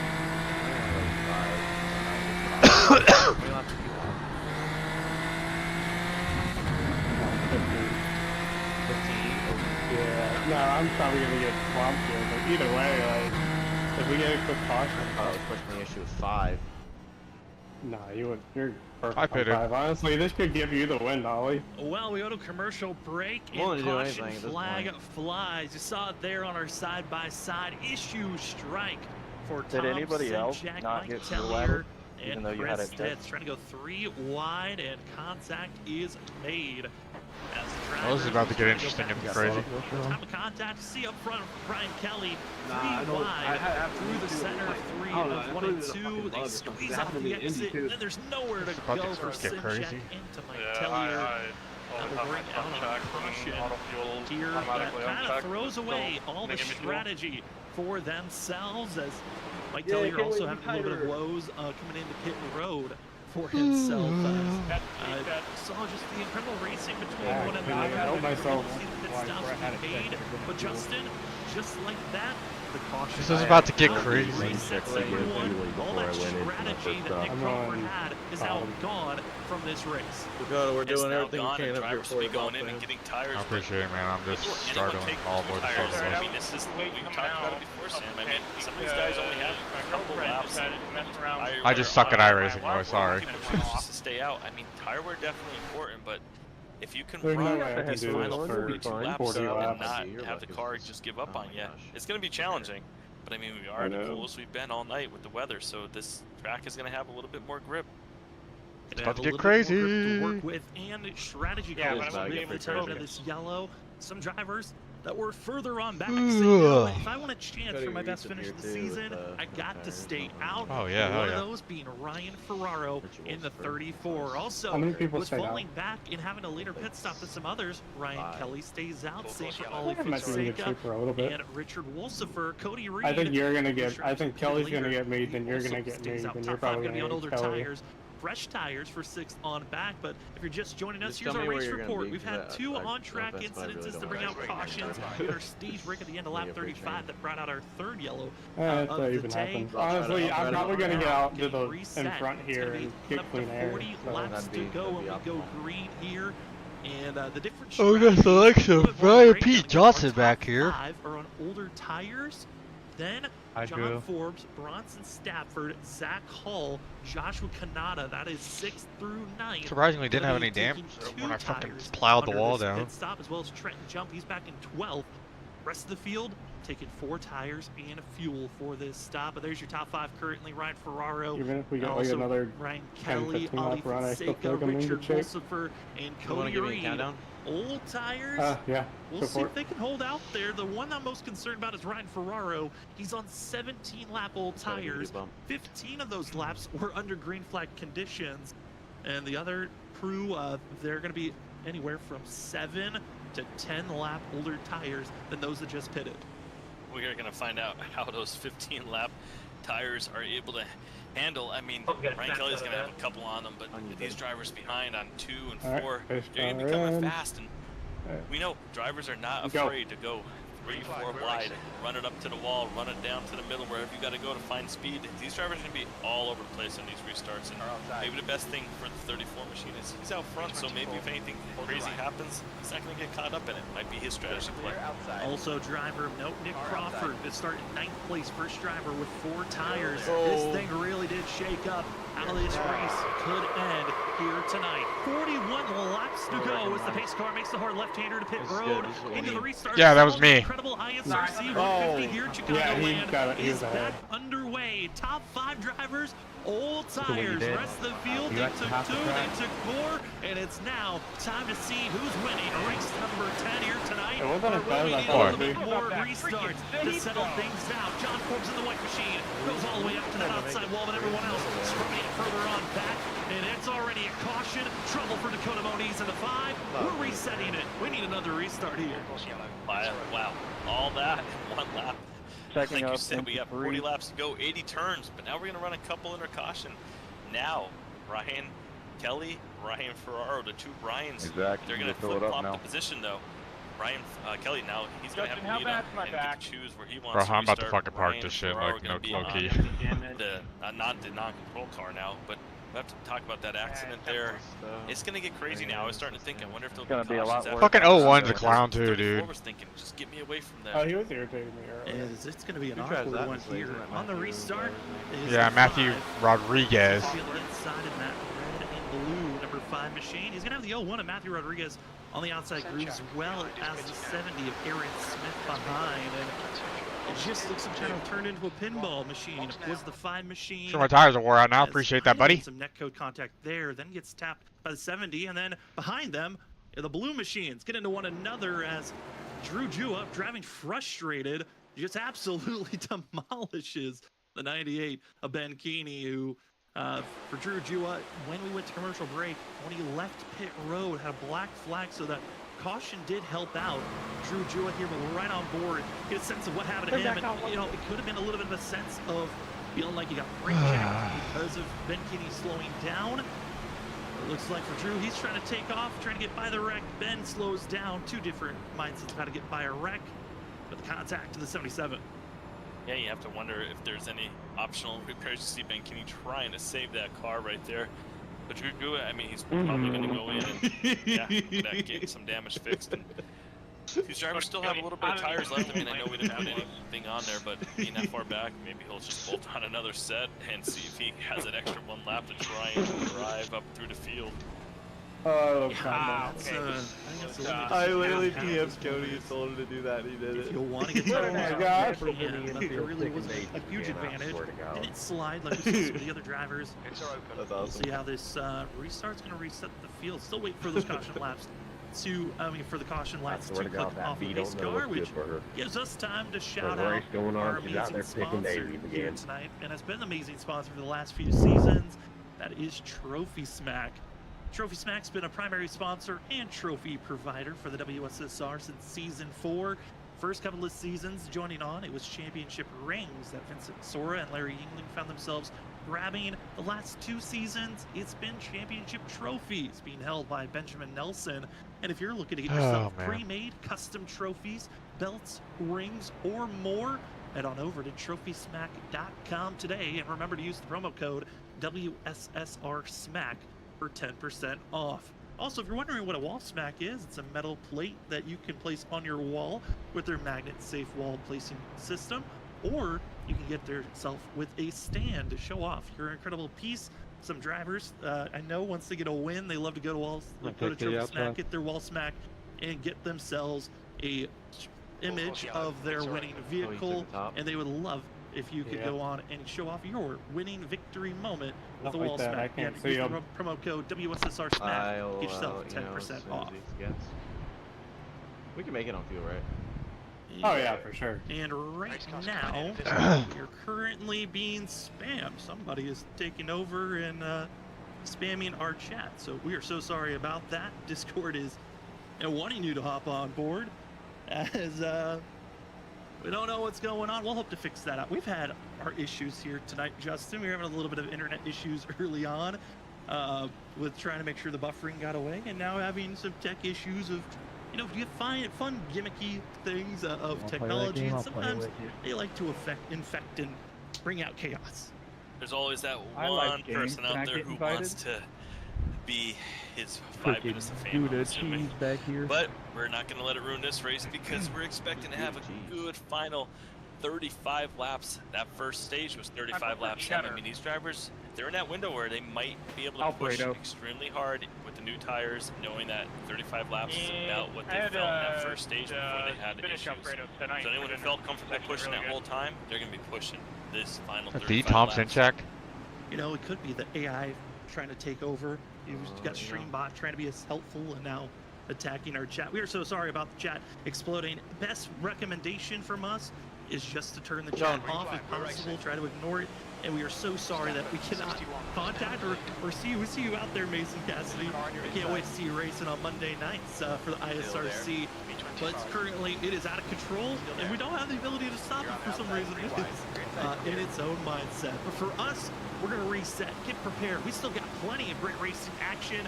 We have ourselves 36 laps to go to see who's winning here for race number 10 at Chicagoland. And Ryan Ferraro, Ryan Kelly, they're ready for the restart. And already Ryan Kelly gets the better launch for the 3 machine. He'll cross the line first, and we'll see if that restart's going to hold. But Ryan Kelly will take the lead as he is gone for that 3. Who's got the fresher tires behind to watch out for? That's going to be the 11 of John Forbes. 2 tires on his last stop, 8 laps to go, and he is flying on the inside. Up the 3rd ready. He could potentially be in 2nd position coming out of this corner. Is he going to do it? I mean, he's right underneath Ryan Kelly almost, too. He's got tremendous speed. 2 tires on him, I believe you said, right, Sam? So that would be interesting to see if he's able to hold off the guy with 4 tires. That's Nick Crawford. That's the first one we know of on 4 tires.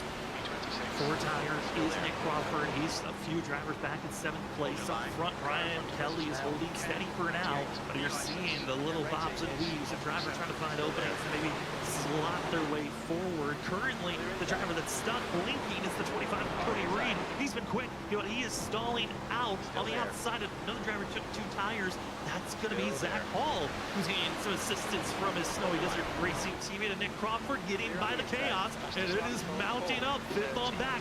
If we're going to see a caution, it most likely will be there, as up front it's still all John Forbes pull away. Well, these drivers, they are all over one another, and looking at the back of that picture, you see maybe in about 10th to 12th position, Larry Yingling kind of worked his way up a little bit there. Maybe he's starting to figure it out, but will he have time to get to the front? Ryan Kelly, though, he fades back to 2nd position. Sorry, I didn't mean to cut you off there. Ollie Forsaken, 3rd. Zach Hall on those 2 tires. He's up in 4th, but Nick Crawford, the 4 fresh ones, he's coming. Is he going to be able to run these drivers down with 32 laps to go? It'll be quite a shootout to see what happens. It is certainly turning into a shootout again. Those fresher tires can become critical later on in the run. But you can see Zach Hall trying to march on the inside, as well as Ollie Fonseca trying to find an opening. And further on back, you can see in the picture, it is still 2 by 2. We're keeping it together for now, as we're inching closer and closer to 30 laps to go here tonight. And we saw that transition, Justin, where it was around that 20 to 30 laps into a run, or at least 20, 30 laps on these tires. That switch of drivers that were protecting their tires were able to march forward. Curious if we're going to see that switch happen here tonight, or is everyone at full board? They've got to go now. It'll be really interesting to see. I feel like these drivers are definitely pushing harder. The track's cooling down. Zach Hall's all under the 24 coming out of the corner, putting on some great racing. Trent jump, he was one that we know was really, really fast on that. After that first stage, he drove to the outside line, drove up to second position. We know he's probably going to be really aggressive right now. They just don't have that many laps to go, so they feel like they can push, and then for those final 5 to 10 laps when the tires give up, they're going to try and fight as hard as they can and pitch the drivers down and try to pass them. Trent jump going to go all the way up though. Crawford trying to find his way forward in fourth place. John Forbes, Ali Fonseca, your front two. Zach Hall, what's another historic miracle run, if possible, here tonight, has been settling in the middle of the field, and now has placed himself in a position to maybe have a miracle run. Two tires, similar to John Forbes that runs for the lead, but Ali Fonseca in the 24, he's trying to make his march for the front row, and that confidence, I talked to him at the start of the practice, asked how he was feeling about a win. The confidence wasn't there, but he's showing the skill out on track. The 24 makes contact though into the 11, forcing Forbes into the wall, gifting second out of Nick Crawford. They're going to be almost 3 wide, gets solidified in the Car on the line. infield. And Crawford now, with the small mistake, he'll now dive to the inside lane. It all worked out for the 74 right there. He's got the tires advantage, and now he's got the track position. I mean, he's got the clean air pretty much. He's right alongside.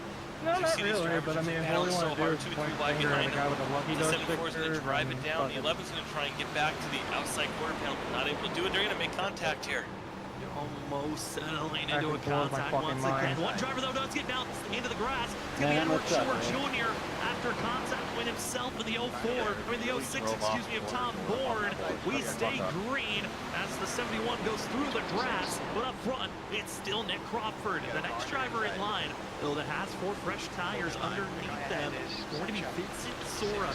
He moves back in 9th place, now moves up to 8th. The 51-year Justin could be the driver to watch out for because he's running on the inside, checking his tires, and he's waiting for the swing on when those tires, that he's going to have the advantage over everyone else in the field. Was that driver deep in that previous run? Went from about 14th position up to 2nd really quick. It was like a matter of 10 laps, I felt like, before he was just in that 14th position we were talking about when he was racing with Zach Hall. He drove all the way up to 2nd, passing Nick Crawford. The problem is there going to be enough time for him to do it? We're talking 45 laps to go almost here. I mean, he's still got to pass a bunch of cars. He does have the tires, like you said, though, so it could help. Do you see that red car behind, though? Behind Bronson Stafford? That's Larry England. He's back in the top 15. He's been outside the top 20 all race long. And oh, what a drift by Shane Terry, and what a save on the 9. He keeps it underneath them after a little bit of a mishap going into the corner of turn 1. But we're seeing drivers, they're trying to hold steady underneath them. More blinking from Tom Bourne, but no caution. I am shocked on the fact that Larry Yingling is still in the fight for a chance of a top 15 run.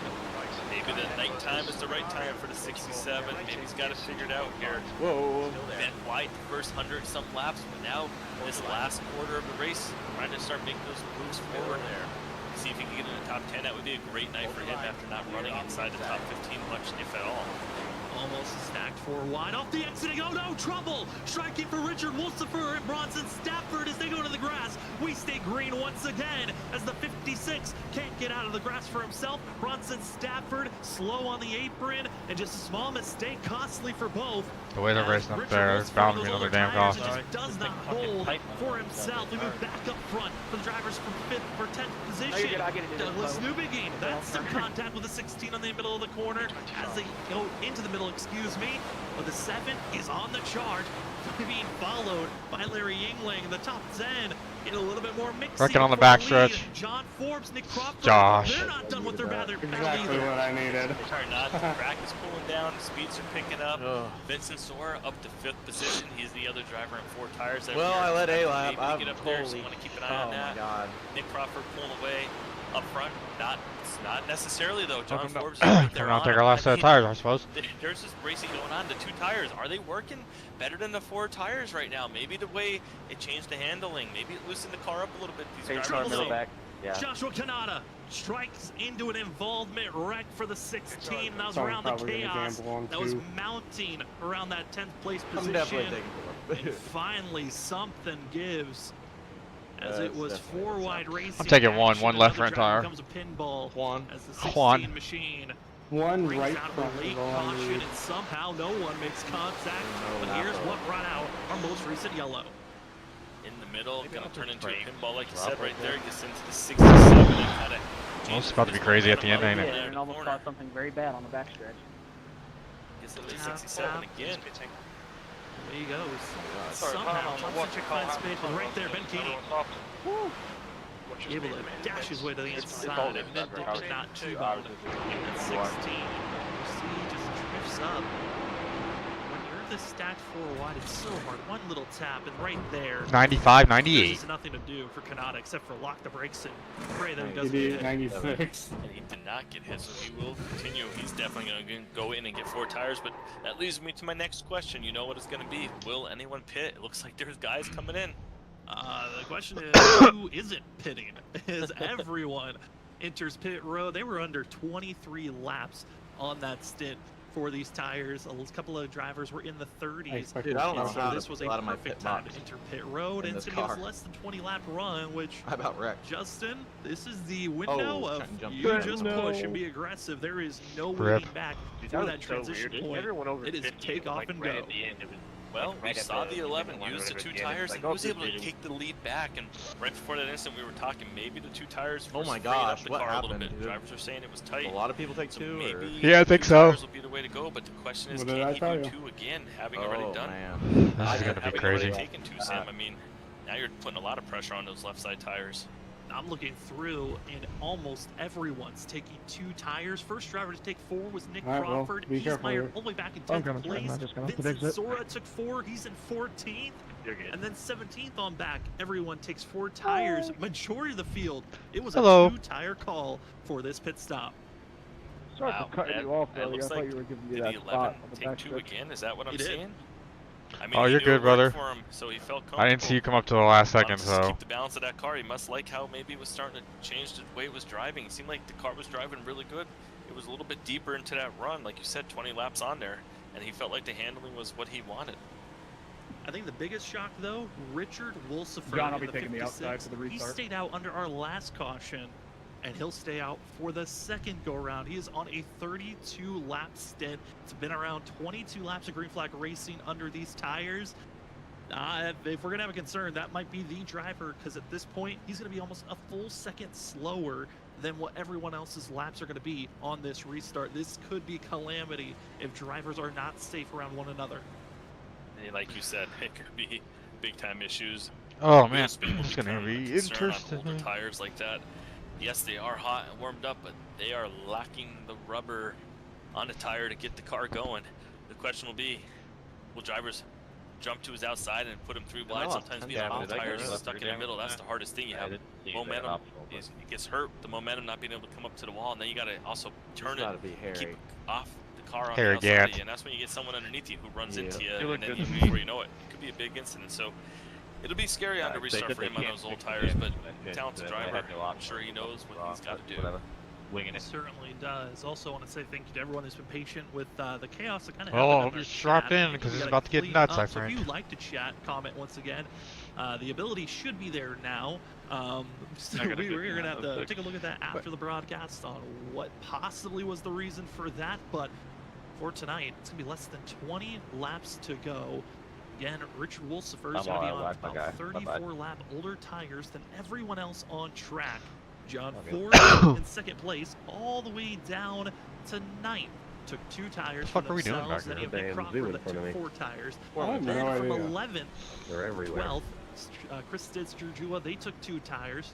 Vincent Soren 13th took 4. And then we also have Ken. Oh, what's- Oh my God, Norris. Oh, They Norris, took 2 what an tires. idiot. And the rest The of the hell? field took 4. Not giving You a know shit back. themselves. Don't Norris in the Majority of the OL. field took We 2 don't talk tires about under it, this okay? pit stop. That's a NEOL. Justin, any That's gotta be thoughts an NEOL. before this could be the final restart, or it could be the start of calamity I striking got from a the receipt. Well, 19 laps to go. Me too. We saw 2 tires work, but the problem is now people that did 2 tires are going to have even more laps on those tires. I think Nick Crawford has a good chance to drive back up to this field, but the problem will be if we get a couple cautions, we don't really have a chance to utilize those fresh tires under caution. So he might need this race to stay green for it to pay off. We're going to find out really soon. Pace cars going to be going off. They're going to be hitting that line, and they're going to be up in 5th gear flying around this track really soon. Here we go. It's green flag racing for the incredible ISRC 150 at Chicagoland. Less than 20 laps to go here tonight. And it's Richard Wolsifer, 30 lap older tires. Shit, dude. He's got the track position, but does he have the tires to hold on? It looks to be the battle between John Forbes, also Douglas Newbiggin. Who's going to have a better run? Newbiggins doesn't get the speed he was hoping for. He'll stay in line with the 11 as they enter turn number 3. Cody Reed has been quick on the short run, tries to make the pass on the 56. Tom Horn stalls out on the outside with Richard Wolsifer, but up front it is still John Forbes, Douglas Newbiggin as they try to set up for a pass, but Richard Wolsifer, where does he go? They're 3 wide, almost 4 wide behind the 56. He'll stay low. He stalls out the inside lane. It's Tom Bourne. He'll hit the wall up the exit of the corner. They're squeezing, they're piling, but somehow they get around Richard Wolsifer, and we stay green as the 56 is stuck in the middle, heading backwards. He is dropping like a rock. Those tires are not agreeing with this track right now. I mean, you almost have to just feel bad right now because the tires are so old. He tried to gamble. Unfortunately, he's driving his butt off right now, making sure he's not getting on anyone. He's doing a great job, Sam, on those old tires. I mean, that's really impressive for him. I couldn't even begin to think being on 30-lap old tires with these guys on fresh ones. It certainly is looking like a frustrating moment for themselves. Up front, it is still John Forbes leading this race. Cody Reed was able to get by Douglas Newbiggin, working the outside groove and trying to hold back the 7. Also, Tom Bourne getting into the mix. Justin, your pick is still in the fight, even with all the connection errors. We can see the field fanning out. 16 laps to go. Gonna make it now 15 as the field continues to rage on. It's go time. I don't know if anyone can really protect their tires. Also, seeing the field 2x2, 3 wide, 15th on the back, but up front our top 4 are on top of one another. It's going to be a dogfight on who's going to win here tonight, because with Douglas Newbiggin suspended for 2 races, a win could lock him into the playoffs, even with all his struggles. Tom Bourne, who's had a lot of momentum fall off, he would love a win in 4th, but Cody Reed, he's been the driver that always, it feels like, when it's a critical moment for others, he steals a win late. It's been most of the time at Talladega. Could tonight be at a mile-and-a-half course here at Chicagoland? We give that 11 a little bit of push down the straightaway, trying to give the 11 a little more speed. The 7 gets into the wall. That's going to hurt his momentum. Is the 06 of Tom Bourne going to be able to carry that momentum? But as I say that, the 7 just kind of drives off the wall after hitting it and turns right under the Cody Reed machine. He's going to try and take second place. Damn, the way you guys are racing, I can't believe they haven't wrecked yet. Jesus. Way up to high. See if he can get around to 25, then he's going to cut it low, see what he can do. I mean, there's racing everywhere to 25. You can see the sparks coming out of the corners. These drivers are driving fast. They're bottoming out right now. The speeds have picked up so much with the nighttime temperatures. We got 13 laps to go. They're flying by. Are those drivers on 4 tires going to be able to do it? Tom Bourne blinked out there for a second. Is he going to get back in time?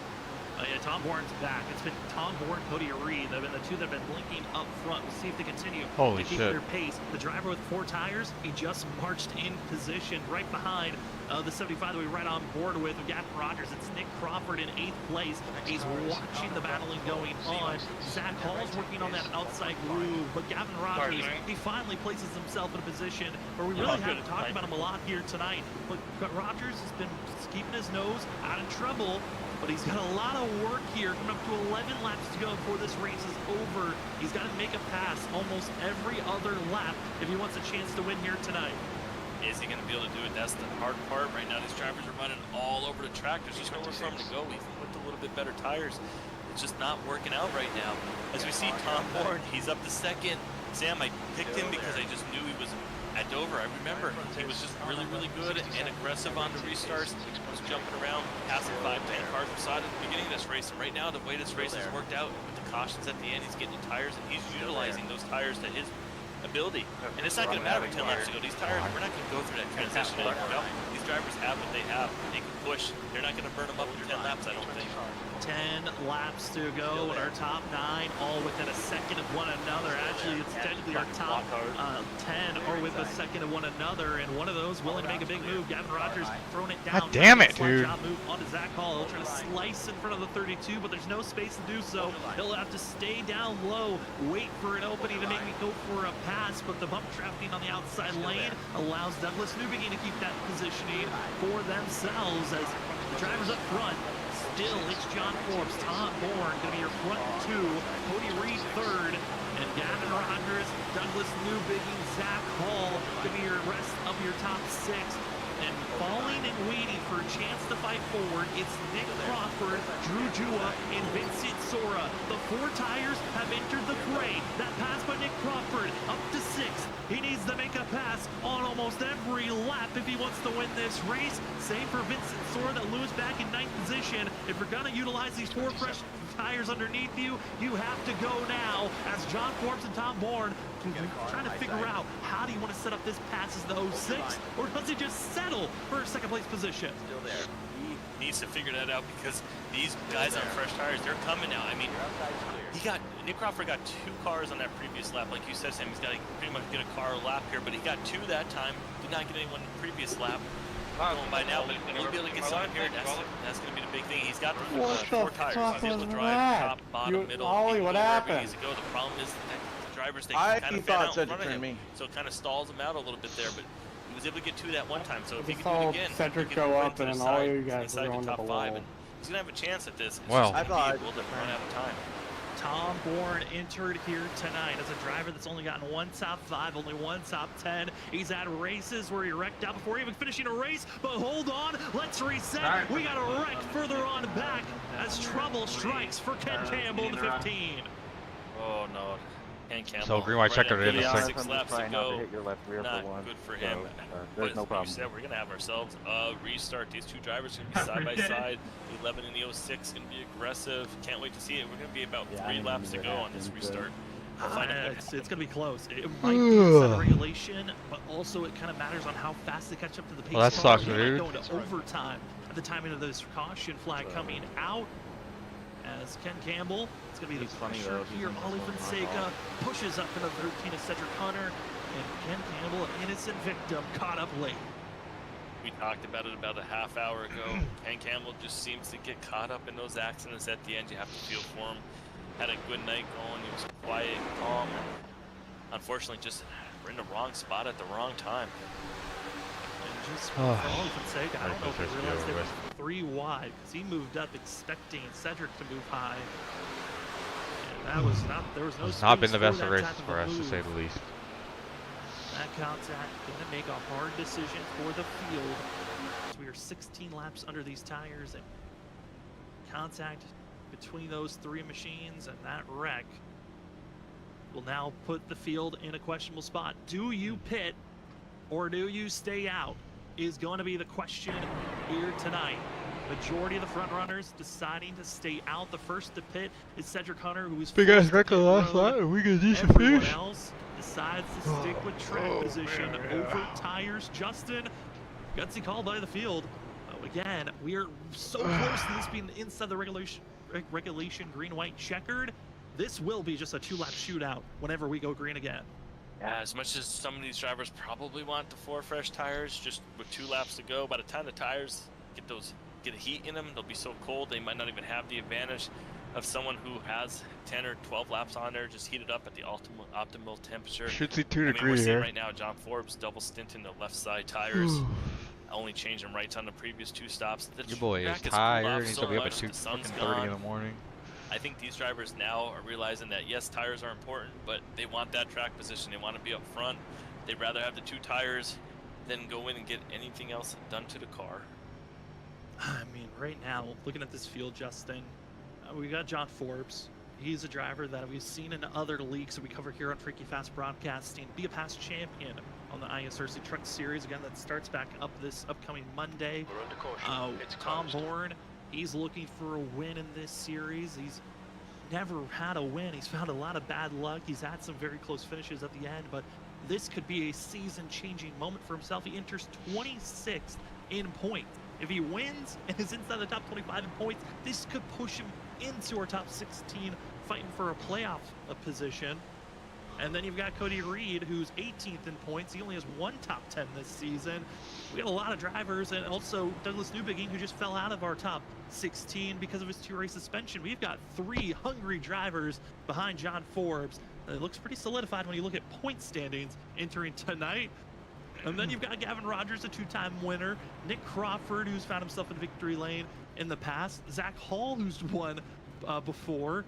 Drew Jua, who's had probably the biggest roller coaster of our top runners here tonight in the top 10, and in the 10th position to 01, Matthew Rodriguez having his best run ever this season for the rookie. They can all wreck on a white flag lap. This is going to be a fun restart, but I know there's going to be a lot of upset drivers if this doesn't go their way. Yeah, we have to definitely give the shout out to the 01 running in 10th position, Matt Rodriguez. He is just doing great, like you said, being a rookie. Seems to be getting better every week. Finishing races, most important. But I gotta tell you, up front, like you said, these drivers, they are hungry. Those front positions, they want to win. We're not gonna get the restart here till next time by, so we're gonna have another lap to discuss all these outcomes. But like you said, we got drivers who won multiple races there in the 5th, 6th, 7th positions back there. Drew Jua, glad you brought it up. He had the penalty. Saved by the caution, didn't go a lap down. Had to start out back. Kind of got a little bit of damage there. We saw him on big ass crash on the last lap. But then, I say it could be either two. Can he salvage the top 10 tonight after Maybe having in the the penalty three. on pit road? The storylines are mounting up, and guess what? We are officially in overtime, ladies and gentlemen. This is going to be our first attempt of 3 if needed.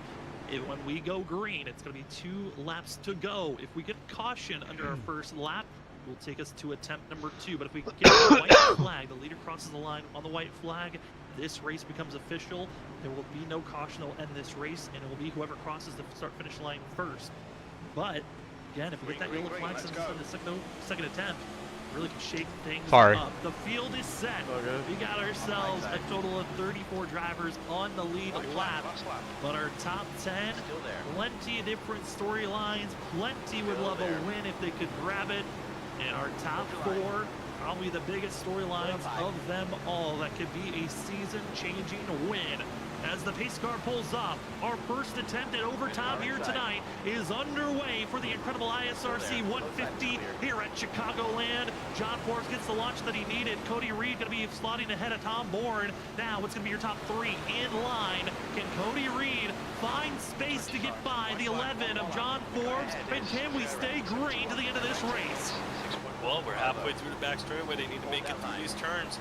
But the problem is going to be for the 11 at 25. He got a nice run down the corner. He's going to shoot it to the outside line. He's going to have a big run coming here out of the corner for this final lap. But no, the 11 still gaps him. The 11's got to feel really good coming to the white flag. White flag is in hand for your Freaky Fast white flag. This race is official. No more restarts. Cody Reed, if he's going to catch the 11, he needs a masterful run off the exit of turn 2. John Forbes, though, somehow 22nd. He looks clear. The battling for 3rd place is Tom Bourne as well as Gavin Rogers. But the 11 of John Forbes stays low, looks confident, looks in his mirror. That 25 is small and not closing. They're wrecking back for 5th, but Forbes takes the glory. He'll win for the what's going on here? Well, there were people wrecking in front of me, and I was trying to avoid it, and people drove into the back of me because they were not paying attention. Cody Reed ended up 2nd. What a finish. Drew Jua coming back in the 5th. Picked up a couple spots there at the end. Wow, but Douglas Newby, he has to be the driver most frustrated on that restart, dropping back to 7th position, losing those valuable points that he needed. Well, 22nd. We'll take it, honestly. We didn't deserve to finish there, but what a surge, but it's John not really the finish we want, but it is what it is. For himself here tonight for the 11 machine. I know he's been searching for that win here this season. And for Forbes, he'll take this win. It'll be his 2nd career win for the 11 machine in the WSSR.